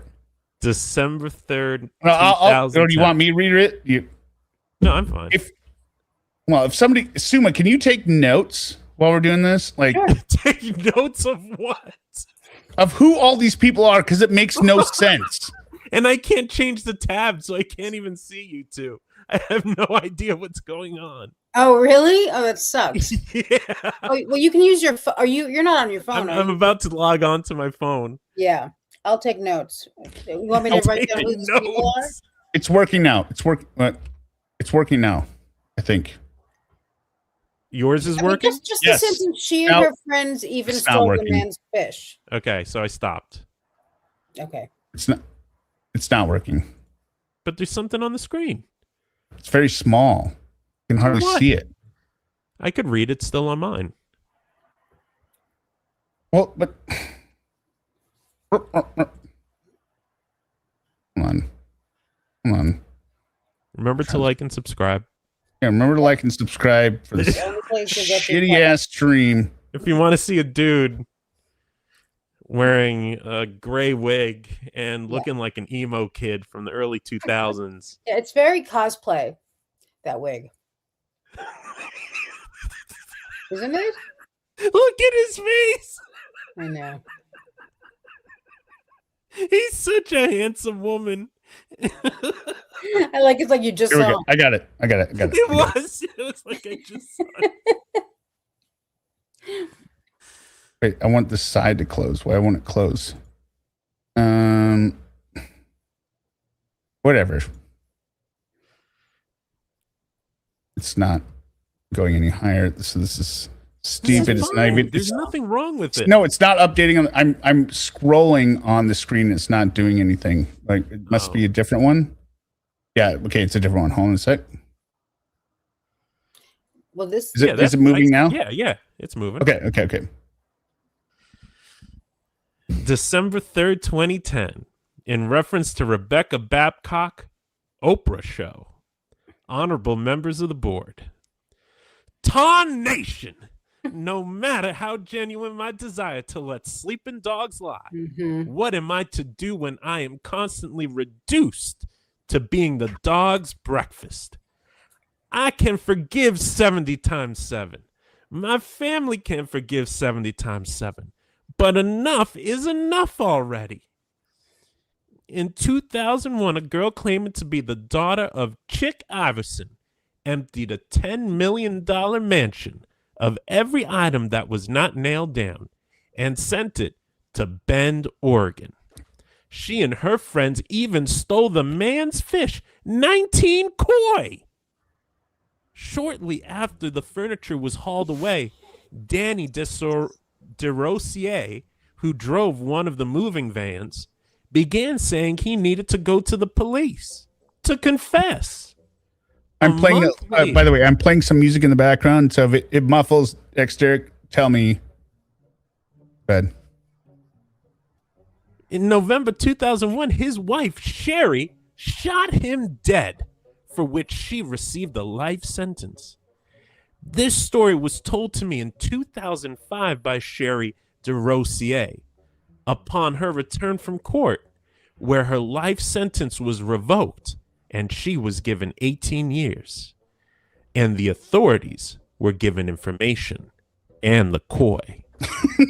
like they just handed the bag of fish. But then who's Danny DeRosier? Oh, I see. Okay, but who's Chick Iverson? Oh, is a pseudonym for the daughter. It's a pseudonym. There's no point in taking notes on this. No, a girl. So a girl claiming to be the daughter of Chick Iverson is Dawn, who is actually Rebecca Babcock, who's the fake Amy. So that's correct. So yeah, this fake person emptied a $10 million mansion, stole all the koi. Danny DeRosier? Correct, Danny DeRosier. Okay. No. Wait, what'd you say? No, related to Danny DeRosier. No, not related to Danny DeRosier's mansion that she stole everything from. No, and his koi. No, they were Danny the robbers. DeRosier was a robber. Sherry DeRosier and her husband robbed the mansion in 2001, and then Danny DeRosier drove one of the moving vans of the stolen materials, and then said he needed to go to the police because he was probably going to confess that he knew who killed Diane Downs. So Sherry popped him. What does that have to do with Chick Iverson's daughter? That's Dawn. Well, we haven't gotten there yet. How do you not following this? It's the key part of this is the koi. They stole the fish. Chick Iverson is a pseudonym for a man whose cousin's mother's name is a pseudonym for a man whose cousin's mother's name is Coy. Hence his indignation coupled with feeling of violation. Do you get it? Right? Because it's Coy. Wait. Because it's Coy, and they stole his koi fish. Get it? Yeah, I got it from the beginning. That I get. Explain it to Suma. Suma knows. Suma knows. Chuck Iverson is a pseudonym for a man whose cousin's mother's name is Coy. But can you just? This is so. And Chick Iverson's daughter stole the koi. God. It's like they never thought they would be caught when it's so obvious. But who is Chick Iverson really? What's his real name? It's a pseudonym. Who isn't Chick Iverson? It's Dawn's pseudonym. It's Dawn's father, who is obviously behind the murder of Diane Downs' kids in 1983. Yeah, by the way, nobody has said that the music is too loud, so I will keep playing it. Go ahead. The attack was not just financial, it felt personal. The girl who, together with her friends, moved all of the possessions to Bend, Oregon, then took up residence in the empty mansion. Katrina Mulholland moved into the maid's quarter. That's a house built separate from the main residence. Can I just ask, why would you remove all the furnishings and everything from a house and then move into it? Well, they're not your furnishings. No, but I mean, like, if you're living there, nobody's kicking you out, right? So why move all the expensive stuff out? What if you're caught with it? Maybe it's not their style. They just want to be. They just brought some sleeping bags in. I'm not sure we can ask too many questions about this story. Like, oh, I really wish we had a dishwasher. No, we moved it out. I wish we had someplace to sit. Can we get some folding chairs in here? On August 22nd, 2002, a man allegedly called Stephen Shane was beaten, tortured, bound, and murdered at this residence. Katrina Mulholland pled guilty, for which she was sentenced to 12 years on August 21st, 2006. Katrina's two co-defendants had opted for jury trials, and after being convicted, received life sentences. Okay, so I have a question here. She What was is there not convicted to of understand? No, she was convicted of a murder with an alias. Like they didn't know who the victim was. Well, he was allegedly called Steve Shane, but Yeah, so we don't know that for sure. Yeah, so they went to trial for our victim's name is allegedly Stephen Shane. We don't know who he is, but go ahead and write up that indictment. But it was Katrina Mulholland who lived in the maids' quarters. Yes, that's correct. Guilty. Okay, good. Also, and I think it's a little too loud. Hear me out. At least for me, it is. The music's a little loud. Yeah. Okay, good. Also, it's interesting that the music volume here changed. Okay, go ahead. Also, in August 2006, Rebecca Babcock was writing to me to claim she is my daughter. She sent 3 photos, one of which was of her holding a baby born September 2002. I knew she was not my daughter, but was curious to know if she knew who was stalking my real daughter. It didn't take long to discover she was a better con than I am perceived, so I cut her game off. In interim of that correspondence, Katrina Mulholland was transferred to prison, processed through receiving, and placed in my cell. Okay, so here's where it gets strange. What's strange about this? Katrina Mulholland, Yes. sister-in-law is Dawn, who's Rebecca Babcock. Correct. Remember? That's how Rebecca's tied to all this. Right. Katrina Mulholland, if you remember, pled guilty to the murder of the alleged Stephen Shane. Correct. And then her co-defendants went to jury trial, got life. In 2006, Dawn, aka the sister-in-law, right? Sister-in-law of Katrina Mulholland, was riding her already. But this is before she was convicted? Why is this addressed to Oprah? Why wouldn't it be? Asks. And also, Stephen Shane was the truck driver, correct? That's from the last letter. No, that was Dossier. Danny Dossier was one of the people driving the bands, and then the other person was murdered afterwards. Oprah did interview her, but that has nothing to do with this, right? No. Yeah. Okay, go ahead. On January 22nd, 2007, she showed me photos of her sister-in-law, Dawn, and said if her co-defendant, Linda Pickle, did not win her appeal, she'd tell everything she knew about the case and give names no one knew. I don't know if she was referring to Dawn, but I told her I already knew Dawn's name was Rebecca Babcock.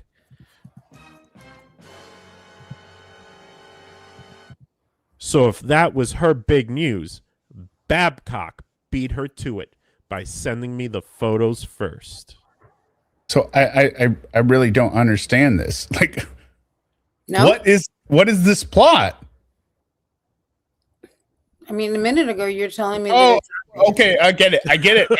Oh, I get it. I get it. Wait, here's where it is. Here it is. Here it is. Katrina Mulholland was transferred to prison, placed in the cell of Diane Downs. And Katrina Mulholland's co-accomplices were going to name names of who was involved, which included Dawn. So, which is Rebecca Babcock. And Rebecca Babcock knew this and was like, oh my God, I cannot have my sister-in-law and their co-defendants snitch to Diane Downs. So I better tell Diane Downs that I'm her daughter, so she won't, become a prison snitch. I get it now. I don't know. No, I think that's what she's going for. It's stupid as, but that's what she's going for. Right? Because Babcock beat her to it, saying, "Yeah, go good." It was John was pregnant by Katrina's brother. Jesus. It was hard to tell if this news upset Katrina because she was already in an agitated state. But she named no other names and showed no other photos in all the time she knew me. Okay. In February 2007, Katrina told me that Dawn, who was pregnant by Katrina's brother, was chatting with a man named Steve Miller. Hold on a second. Wait, 1 second. 1 second. Steve Miller's not. Didn't we just hear in the sentence above? Did she not just say she named no other names, and now Katrina names a new name in the next sentence? Yes, but that was later on.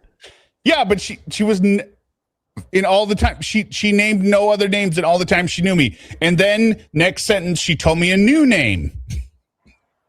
Come on, Diane, follow your own plot. Go ahead. And that Dawn lured the man to her house so her husband could punish him for asking questions that were none of his business. I said, "What a stupid girl. Doesn't she know how jealous men get?" What an Steve idiot. could have been really hurt. Why'd she say anything to her husband at all? She was the one on line too. Wait, wasn't his name Steve Shane above? Didn't Diane tell her husband about every guy she was fucking? Steve Shane was killed. No, Steve Shane was the beaten, tortured, and murdered. No, allegedly called Steve Shane. Well, so we don't really know if that's Steve Shane. No, it's an alias for Steve Miller. We still don't really know. No, we do. This is what But she doesn't. Don't you think it would make sense for her to specify that? So you're connecting it now and saying that Steve Shane is actually Steve Miller all along. Go ahead. No. No. Go ahead. I know what you're gonna say. Say it now. I have an answer for you. No, I don't know. I don't know what I'm saying. I was gonna say, but how could this happen if he was dead? If he's dead? But I guess she's talking about something that happened back in 2001. Okay. No, 2007. No, this is confessed in 2007. Oh, I see. She told her. This is so stupid. And the reason she's doing it is saying makes so much sense. The guy was Steve Shane. It was as an alias, right? And now saying this is a guy named Steve Miller. She, this is their standard MO, right? She's like, I'm not saying that. Like, she's trying to leave all these breadcrumbs, thinking everyone else is an idiot. Yeah, it's all hearsay. Which is what she does all the time. They'd be like, "Oh my God, the guy's alias was Steve Shane." People are always telling and then this guy was named Steve Miller. What if Steve Shane is Steve Miller? Oh my God, Diane's right. I mean, but none of this makes any sense at all. Like, no, but she's gonna leave more breadcrumbs by saying Steve Miller died in the same way that Steve Shane did. Go ahead. We're not under the problem, Suma. Yeah. Suma. Yeah. Mm-hmm. The problem is we're not seeing this as the 4-dimensional chess that it is. Right. I just saw myself again in the mirror, and I'm wearing this silver wig with all this mascara on my face. We can see you. Yeah, we see you. It's great. This is worse than the ponytails. No, nothing is better than the ponytail. What if I Ubered to the gas station and I don't remember to take off the mascara? That's all. I just got to paint my fingernails black beforehand. And and then you would fit it. Right, you'll be fine. I'm like, It'll be oh fine. God, I'm so deep. Aww. You live in the Pacific Northwest, for Christ's sakes. Yeah, they'd be like, oh. I did a live the other night and played a body cam where this guy fell asleep in his car and the cops approached him. And when he that guy, yeah. When he stepped out of the vehicle, he was wearing He was ravishing. Yeah, a whole like tight lace slip and garters and stockings. He was. And then the cop was so nice to him. Yeah. And wait, what? No makeup, but that was it. It was just the outfit. Like he. No, I'm saying like, what's the problem? Like that has that's like a normal. Oh no! The problem was he was pissed drunk, and then the cop stops him, lets him go. Yeah, well, it says to him, find a ride. I'll leave you. Just make sure you get a safe way home or walk home. He didn't want him to walk home like that, Uber, I guess, or anything. Yeah. Yeah. Anyway, he drove. He was stopped again by the same cop, and that's when he was asked to step out of, or I guess again step out. Then they arrested him. Whatever it was. But they let him go. Jordan. Oh, sorry. Gets something to wear, I think. I'm not sure. Jordan Redmond says $4.99. Thank you very much. I left out ex Derek in my last super chat. Oh, you got me good.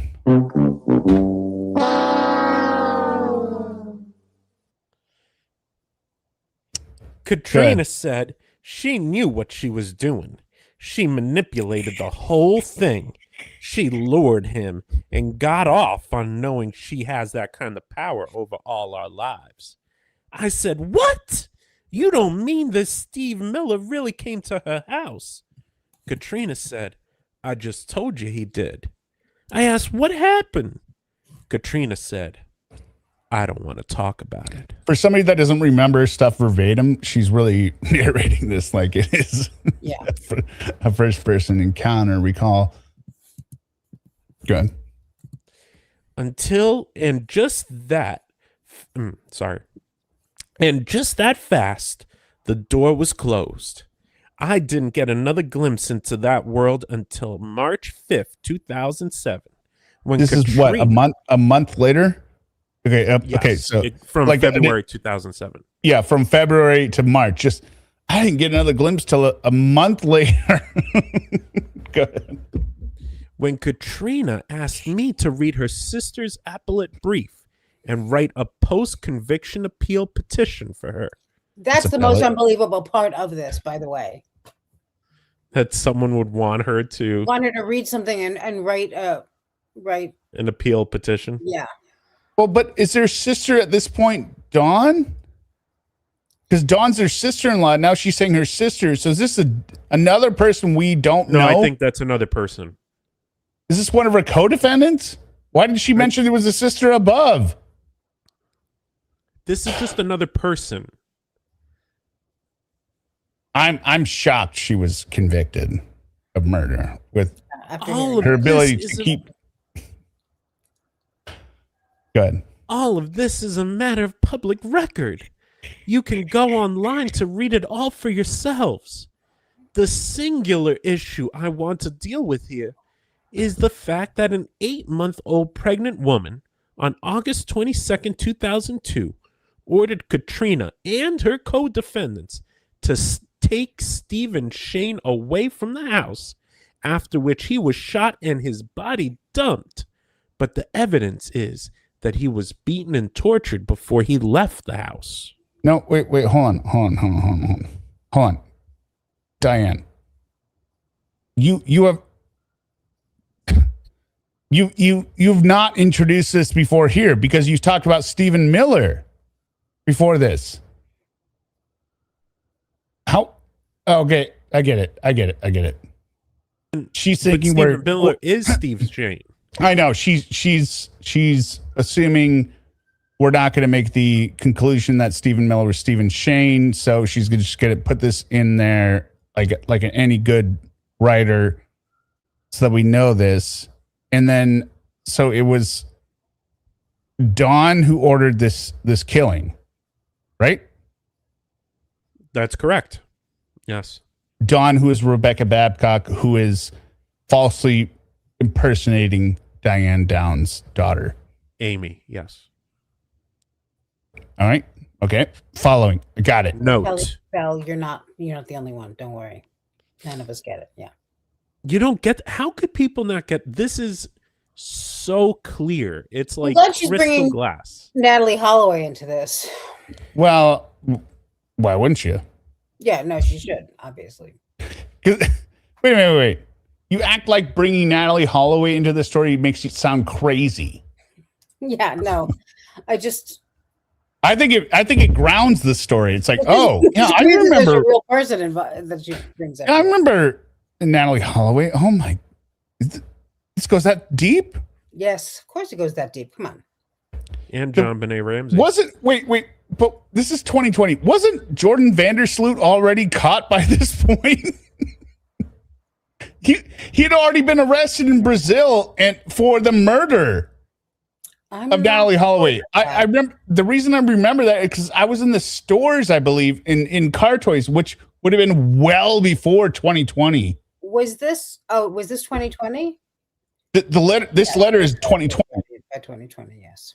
Let me look up Jordan Vandersloot. This letter's 2010. This is 2010, isn't it? Midnight. I thought these were. They are 2010. Okay. Very important. Okay. He was Fairly recent. Wait, he was convicted in 2010. Good night, Miyagi.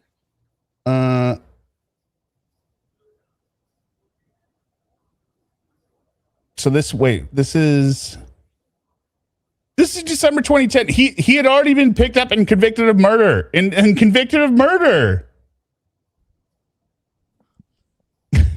Oh, it looks like people want me to say, I do declare.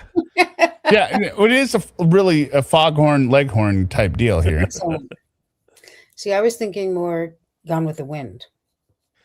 I do declare. I hope. What was with you saying that my Quinn impressions were Jamaican? Your Quinn impression was absolutely slightly Jamaican. It was Boston. Well, if there are Jamaicans in Boston, I'm sure. Our mission was so secret. No distress signal had been sent. Oh, good. Yeah, go ahead. Fantastic. We're on the wrong page. With friends like these, who needs enemies? With these co-hosts constantly mocking me. We're on the wrong page. As I'm wearing a wig and mascara. Treat me like I'm some kind of joke. I mean, it's amazing that we're not constantly mocking you. I know. I do declare. I say. Tarnation.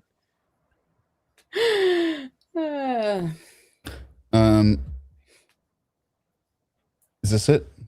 We are. Mad Marsha is not going to think about all of this tomorrow. No. Oh yeah, went too far. It's at the note. Note. Rebecca Babcock, Dawn, and this woman who gave a video deposition concerning the murder of Steve Shane were all 8-month pregnant on August 22nd, 2002. And Katrina wanted me to believe Babcock was Dawn. And Babcock wanted me to believe she was my daughter. Why? Wait. And who's the woman?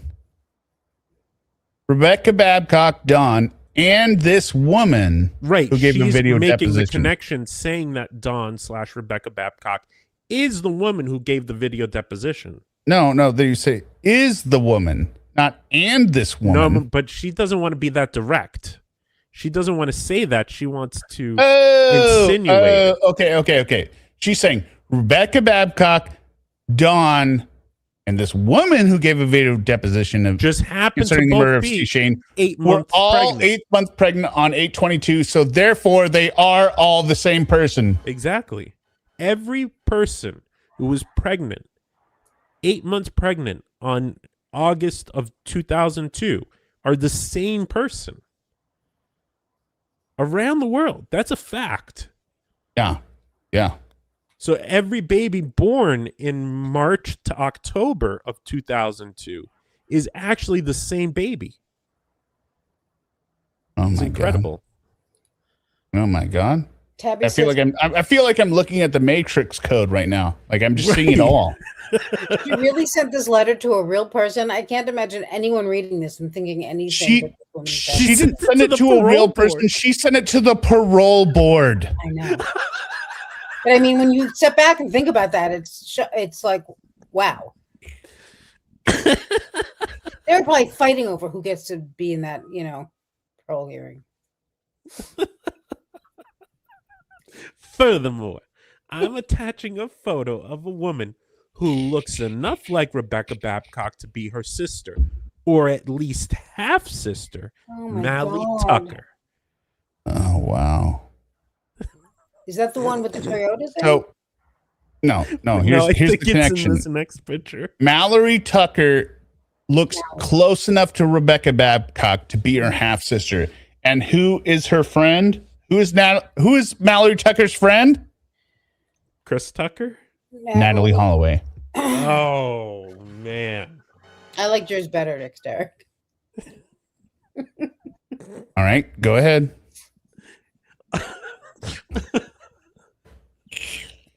On May 30th, 2005, her friend Natalie Holloway. Bum, bum, bum. Is there anything else to really say? No, there but anything else? She will anyway. I mean, just imagine being on the parole board and reading this because you got to read it, right? And then somebody's faster than the other ones, and then they just start laughing like, and people like, wait, what? What'd you get to? Like, she connected to Natalie Holloway. Juror number 3 says, was I supposed to take something before listening to this letter?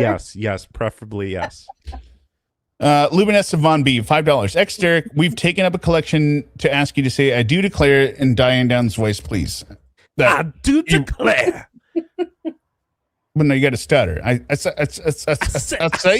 said, I do declare. Polynomial purebred, $2.499 for ex Derek second declaration. Thanks, Luminessa. Yeah.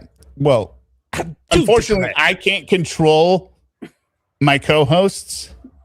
No, So that's been made clear. if they don't deliver on what you requested, I apologize. Because not everyone Natalie can be Holloway. Apologize on our as behalf. gifted as me.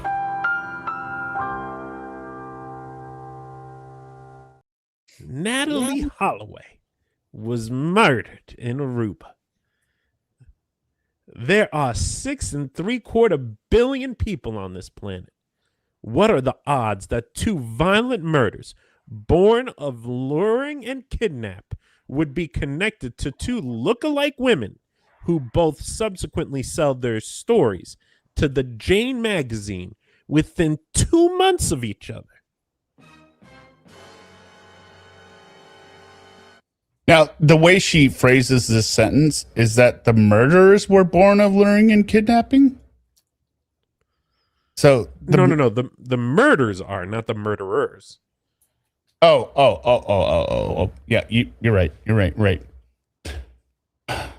And because Mallory Tucker looks like she could be the sister or at least half sister of Rebecca Babcock, I mean, But now I took you notes a while ago, by the way. now the real question is, how can we tie this to the murder of the children back in 1983? Isn't it obvious? You wait. Oh, it's going to be obvious. Okay. very soon. We need some. What's the word? Drugs. No. What do you say? I'm high as it is. Describe the the details of a movie out. Not extrapolation. Storyboard it.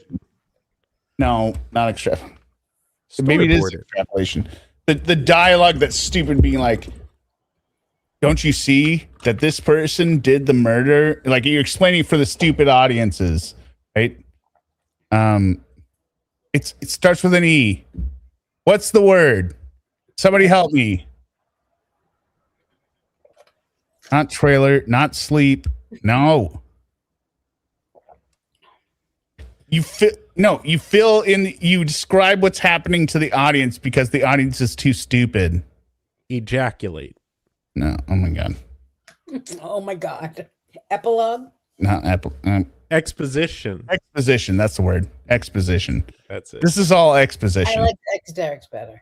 We need exposition for X Derek to catch up to understand how this connects to the murder of the children. Okay, good. I realize I need to let Interpol. Mm-hmm. Mm-hmm.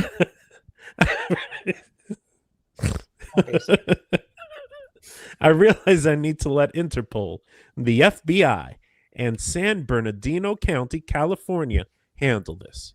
But wouldn't you want someone to order a DNA test between Babcock and Tucker, who is wearing an extremely faded Levi jacket, as was the man who murdered my daughter in 1983?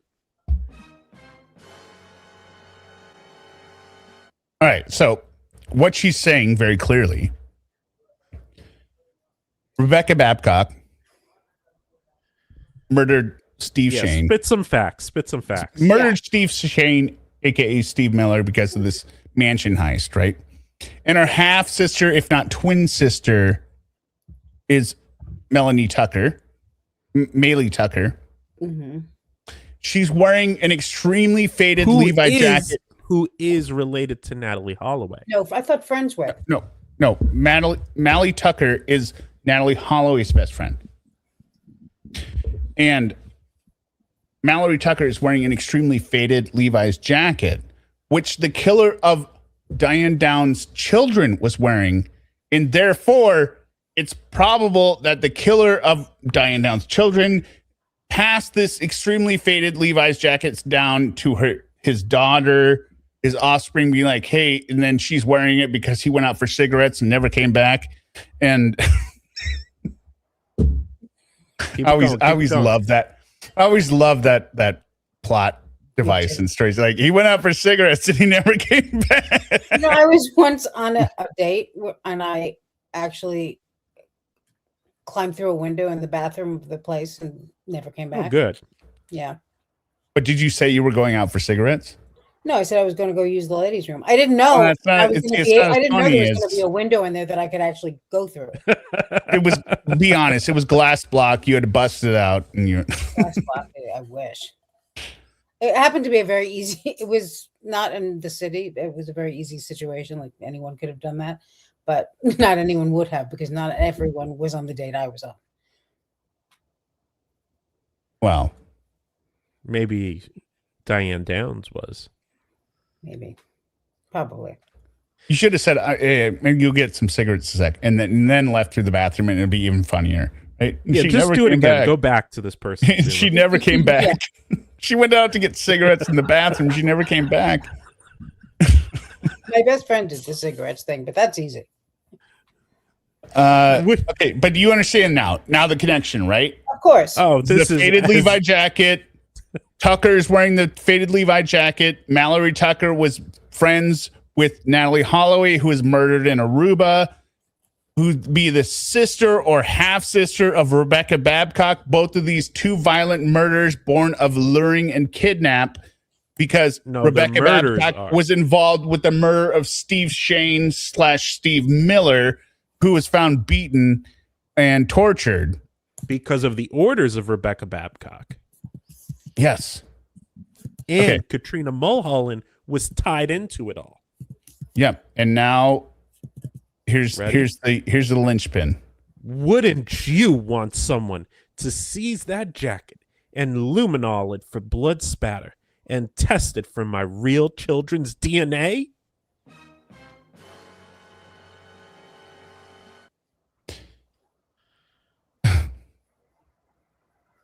And what's funnier is if you remember in the parole hearing, the parole guy was like, "Did you send a letter saying to that the FBI we should test the DNA for blood spatter of this magazine at, which is down below here. Right. This is the image she attaches, right? That you want to test this jean Mallory jacket Tucker, for the DNA of your children, and then she backtracks. She's like, "No, this is something that was said to me. None of this was said to her in this letter." Right? This is all that she does say stuff above where stuff is said to her, but none of this was said to her. Right? She just picked out Natalie Holloway, best friend Mally Tucker, who looks like Rebecca Babcock. Nobody told her, hey, doesn't Mally Tucker look a lot like your daughter? That's your fake daughter that also killed Stephen Miller. No, this was something that was said to me. Okay, go ahead. People who lack my experiences say I lack insight. They just don't see what I know.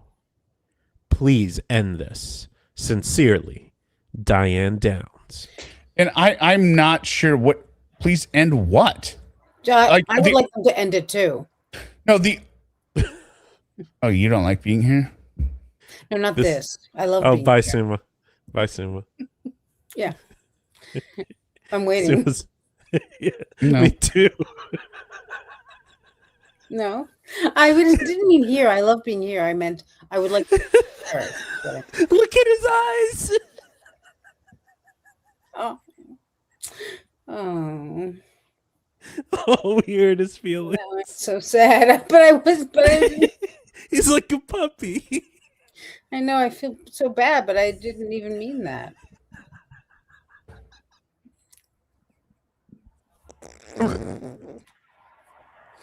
I mean, I apologized a few times. I'm crying. I'm cutting. The onions are cutting. That's exactly what I said, Danielle. He's gonna have a.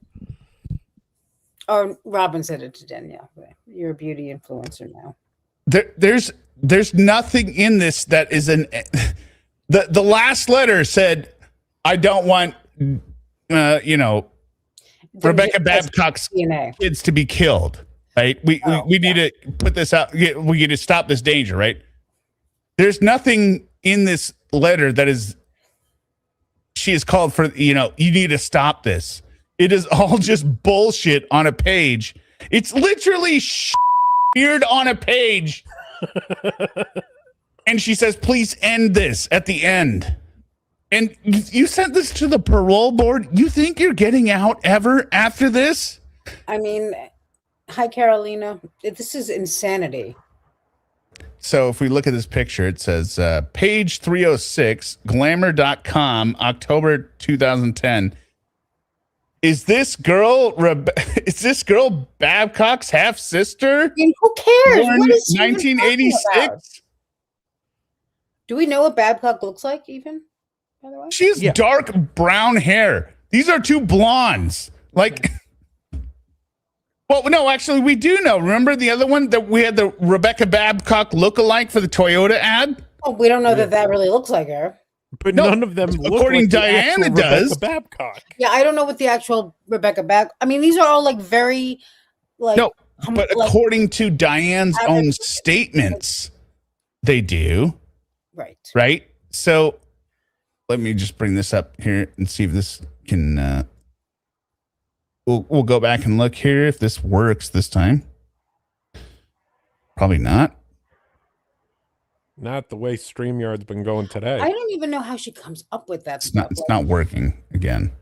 She's she's a lunatic. That's how. Yeah. With decades of time to just sit there. Yeah. And normally she'd just be we go. using that time to have sex, but yeah, she is a complete lunatic. If you remember, I'm looking at the photo and the other ones that's not pulling up right now, right? But she looks like the girl Rebecca Black from the video from Friday. Friday, gonna get down on Friday. It doesn't look at all. Yeah, here we go. All right. So just remember this person? Yeah. I only recognize her. I only remember her from the last time you played her. I know. No, what I'm saying is, I'm looking at the Toyota ad where it says everyone deserves to be safe. Yeah, me too. I don't see it. I mean, I no, saw no. it. I mean, it's not a spitting image, but I'm saying this person could maybe pass as a body double, like in an action sequence. Are you saying Rebecca Black is also involved? Oh my God. She could maybe pass as a body double from behind in an action sequence, right? But look at this person here, and then look at these two girls in this ad. Do they look anything alike? Well, Lauren thought 4 different girls were all the same one. Yeah. They all... Also, the whole thing is so bizarre. Like... And why not include the article where it says Mallory Tucker left and Claire Fierman at the Alabama lake where they spent lazy, happy days with Natalie. Why not include the article where supposedly the other person is telling their story? Like, yeah, and Jane Magazine or whatever. And how about a picture of the actual, what's her name? Rebecca Babcock. Right, but she said Gene Magazine. This is Glamour. That's 2 different magazines. I know, that's another thing. I noticed that as well. She mixes up the magazine names. Yeah. What the are you talking about, Diane? She's obvious. Diane functions on a higher level. Help? And it says page 306. Glamour magazines are not 300 pages. Was this Dostoevsky? It was the best of times. It was the worst. Yeah, it was the best. It's not Dostoevsky, but you get it. Yeah, Tale of Two Cities. Got it. It's best of times. It was the blurst of times. War and peace. Jackie Anderson, $4.99. Hear me out. Mascara code says you need to reapply when you cry it off. The stage is yours. Well, I'm not going to cry tonight. I promise myself. Again. No matter how much. How much hurt me tonight? Makes fun of you. I wasn't gonna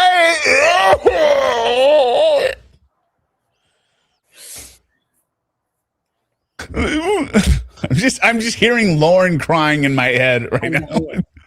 Well, the little tears drip down on his little crooked penis.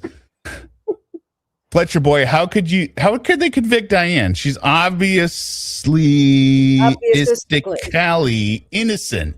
Yes, she is. True. Well, okay, so now I guess before the end of the show, I will tell the Nemesis story now. Awesome. So, back in in everyone who doesn't care about funny stories can leave, I guess. There was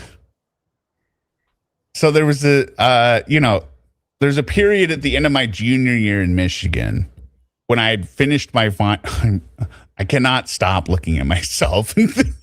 Well, it's because you look beautiful. No. I was just like this. I look like one of the what Time Machine. Who are the people that live under the earth or live underground in the Time Machine? You read books, Eric. Who is it? The Morlocks. I look like Jeremy Irons. The leader of the Morlocks, Jeremy Irons. What book is that? The Time Machine.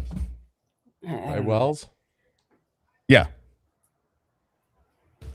The Morlock. I look like Jeremy Irons, the leader of the Morlocks. Just Google that picture after this and you'll understand what I'm talking about. I'm a little more red than he is, but so anyway. I had some time to kill because, you can't fly. I lived in Washington. I was going to school in Michigan. So I had done almost all my exams, but then, you can't just drive home. So I had to wait for my flight because I had one more exam. So I had like 3 days to kill. And there were a lot of movie premieres, and my roommates who had dropped out and they were only delivering pizza at that point. So they didn't have any money. They didn't want to go to a movie. And then, so I was like, saw the trailer for Star Wars Nemesis. And I was like, oh, I want to go see that. The trailer made it look kind of cool. And I'd watched Star Trek as a kid. Did I say Star Wars Nemesis? Star Trek Nemesis. Star Trek Nemesis, sorry. I was like, yeah, I'm going to go see that. But nobody was going with me. And then this is back in the day. Like, it was kind of weird. Like, theaters were still full. And for some reason, I didn't want people to think that I was going by myself to a movie. So what I would do is I would go in and I would sit down in the seat. And I would sit like one space over, and then I would kind of save a seat, right? Mm-hmm. And then if there were any people around me, such as females, or like, because I was 21, right? I'm a dude. I don't want to maybe meet some ladies or whatever, even her girlfriend, whatever. I didn't want to be the guy going into Star Trek Nemesis alone on a night. And so what I would do is I would set an alarm on my phone, my flip phone, for vibrating, and then I'd pick it up, and I'd be like, "Hey, yo, what's up? Yeah, no, I'm in row J. You're right. Yeah, no, it's theater 12 or whatever, right? And then what, dude? Are you kidding me? All right, it's saving you a seat. All right. Okay, well, you're going to miss out, bro. No, I already got my ticket. Yeah, no, I'll guess I'll see you tomorrow or whatever. No, whatever. Bye. Hang up. And that way everyone around me knew that you're a winner. No, that I was not going to the movie alone. I was meeting friends. You were being stood up at the movie. They had canceled at the last minute for some lame reason. And, I'm not going to go because I had already bought my ticket. And so I was going to stay and watch the movie. Some lame, totally true reason, obviously. And I had the act down because I saw like 4 or 5 movies that week. Like even after the spring semester, I did the same thing. I saw Bruce Almighty by myself. I just saw so many movies by myself.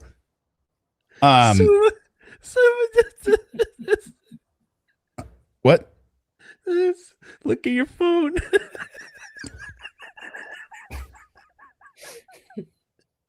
I don't see anything in my phone. Sent us. She just sent. Oh, wait. Yeah. That's it. That's the Morlock. The Jeremy Irons Morlock. I'll pull it. Like, it's pretty. I mean, I gave the example, right?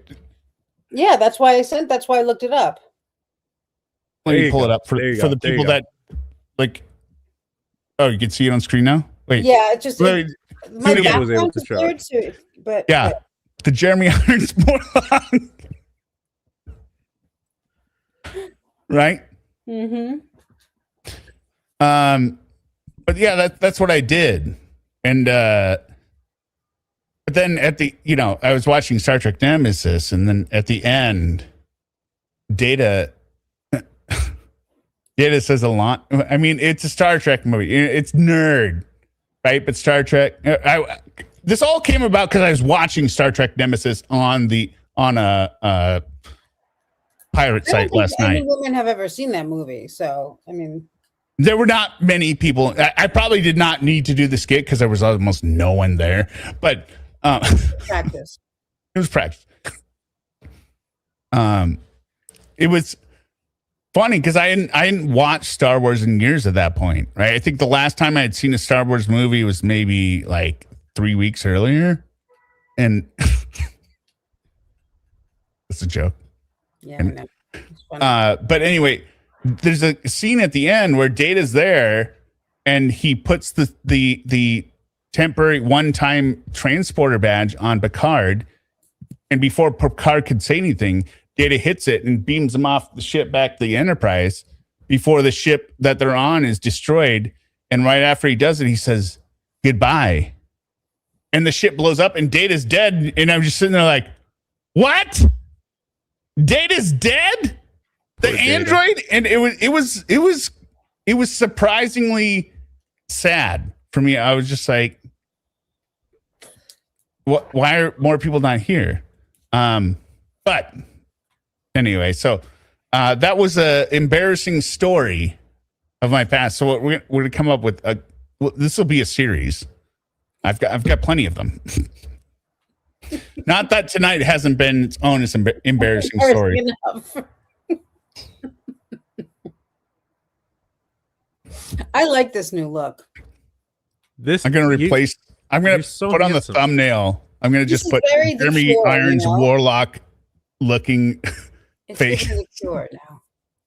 on the My thumbnail eyes are with my face kind of like replaced on Jeremy Irons warlock Also, I face. like how his is like male pat. It's like bald. His starts like back here, Yeah. and you have to shave your head. It would be a commitment that I don't think you want to make.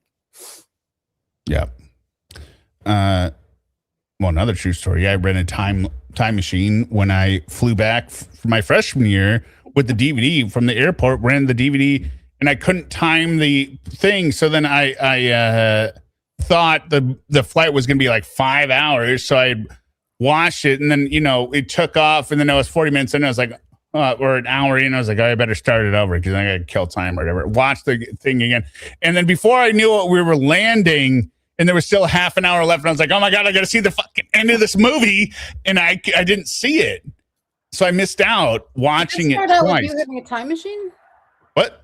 Did that start out with you having a time machine? No, Yes, it watching The Time Machine. Okay.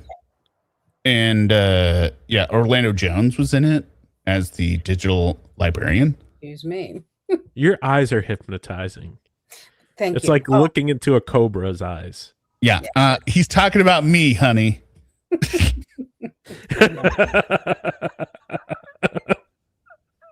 I think Suma It would knows. be I was really talking weird, about- actually, if you said it to me all of a sudden.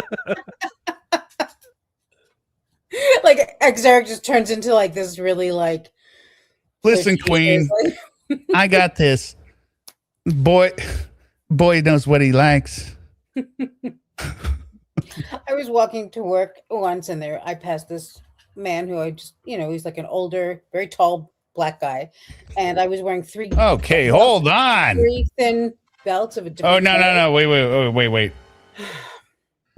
That's like cool. That's like cool. I was waiting. I was trying to find the record scratch. Why do you say he's black?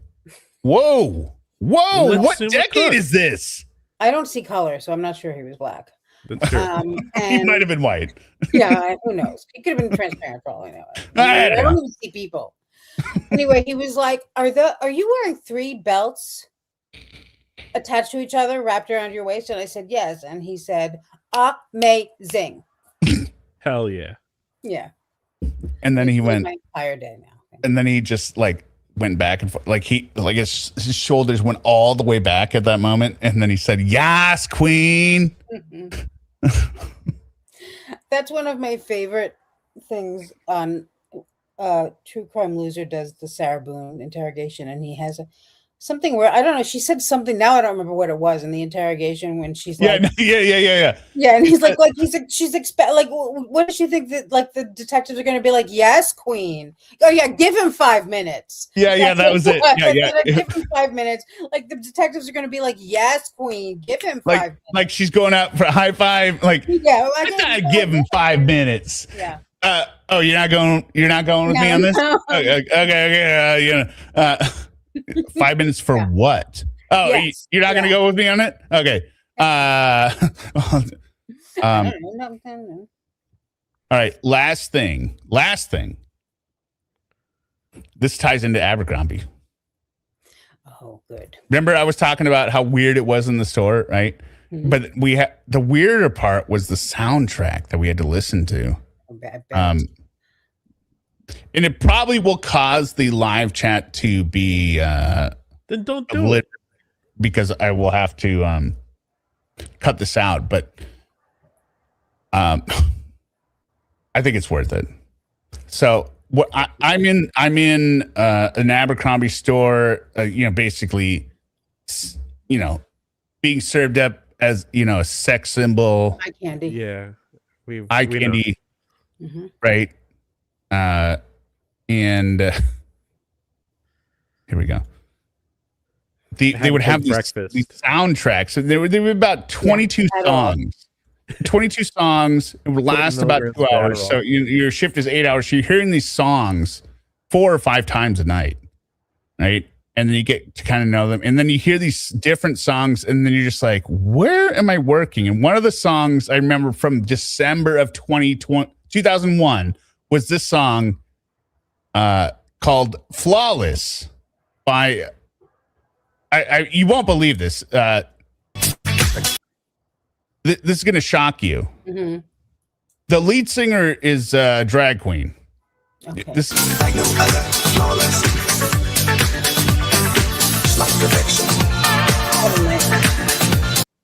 it's shocking, right?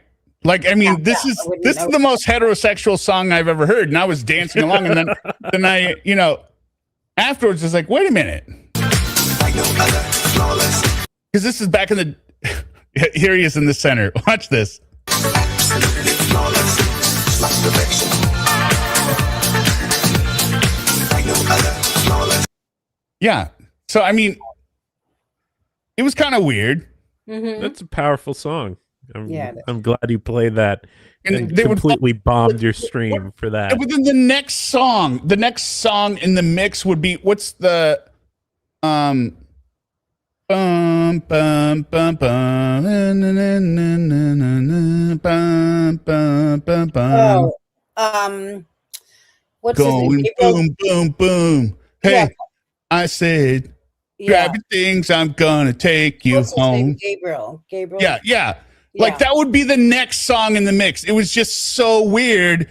And this was the only song I liked in that mix. It was just like.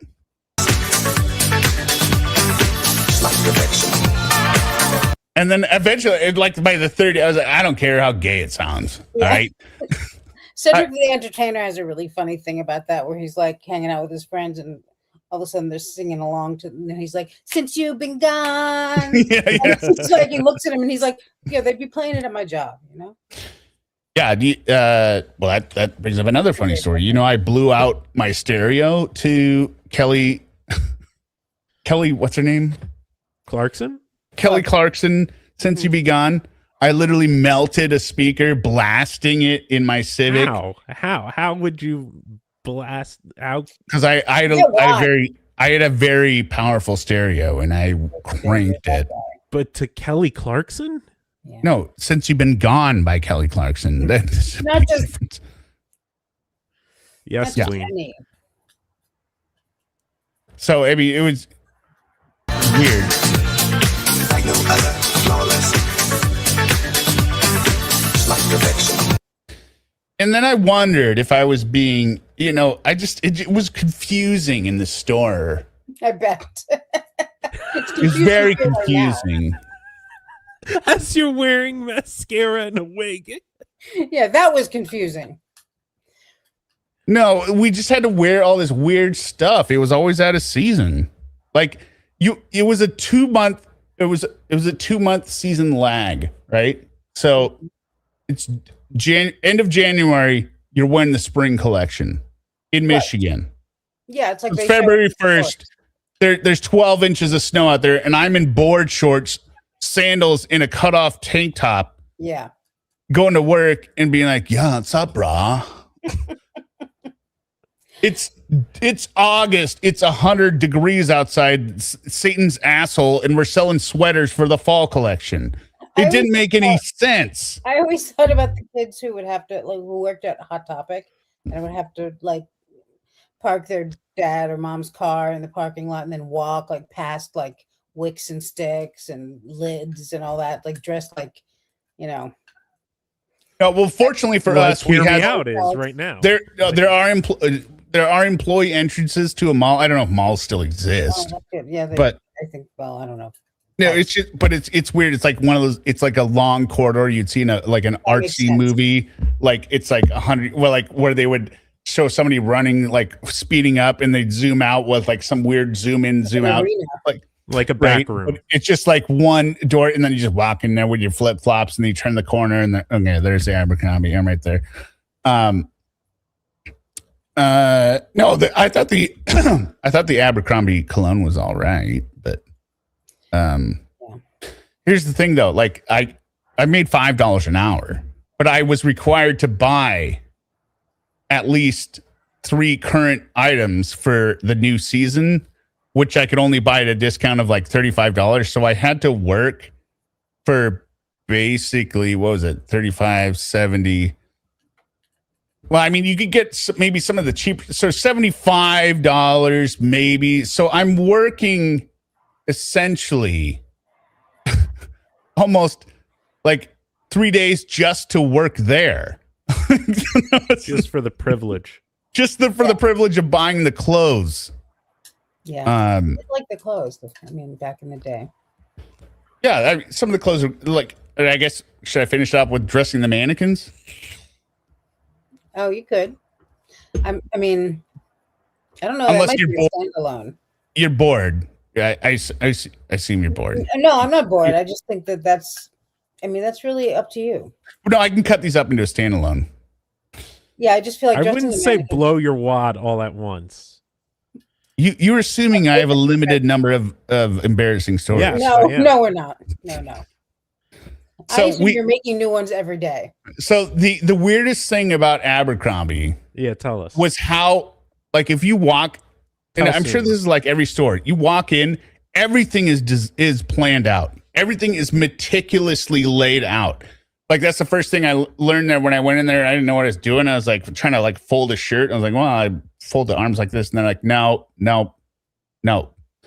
The one on, you got to fold it like this. Mm-hmm. And then the one on top has to look messy. Right. So I was taught the messy, like the sleeves, like if you had a sweater, right? Mm-hmm. All the ones underneath would be perfectly flat. The one on top, you needed to roll up the cuffs, and then you kind of needed to like move them so they style it so they look like arms that were kind of sitting there. I was like, okay, that's kind of weird, right? And then in the jeans, you had to, the top one, you had to like flip open the fly, and it had to be like kind of tilted to this, like it was all sexual. It was all everything. Yes, highly sexual. In the store was sexual, right? But the mannequins were the most ridiculous. When we would do a changeover, they'd be like, all right, mannequin 1 here. Okay, this is the spring collection. Okay, so start with putting on, the cargo shorts first, right? Then, like I said, put on the board shorts over top of that. Like, why would you wear board shorts over the cargo short? But then, okay, but make sure the open flap, the string is open flap, so you see both of them. Okay, then now put on one of the sweaters from last season on the bottom. Okay, now put a tee on top of it, a graphic tee, and then pull the sweater up above the top of the tee. Now put on a track jacket. Make sure that the sweater sleeves are pulled out from underneath the track jacket, and then put a jacket on top of it. And it was like, nobody would wear this. Nobody could move in that. Nobody would ever do this. It was so ridiculous. But they would include pictures. They wanted knew what they were doing. I'm sure they knew what they were doing. Because they would have secret shoppers, or not secret shoppers, but inspectors come through to make sure that the mannequins had the right. Like I knew the store managers would tell me, like, no, if they come through and the bunch of the shirt, like they would all remember they had the open fly shorts on the bottom, right? You also needed to like bunch the t-shirts up along the side. And if it didn't look like that, they would get docked and possibly demoted. Wow. It would being demoted from Abercrombie would yeah. All right. Well, good night, Jackie. I think that's a good enough place to end. Didn't you? It was good. It was excellent. I don't know. Do you guys want to do a stream tomorrow night? We could do some Lauren. I don't know. Let's I don't know if let's bash our heads together tomorrow. Yeah, you might have to work on Monday, so maybe we could do it a little earlier. You have to work on Monday? You don't have a job? Says who? No, Sue doesn't have a job. You don't know that. You always say You that. always talk. You're always like, oh my God. Yeah. 3 p.m.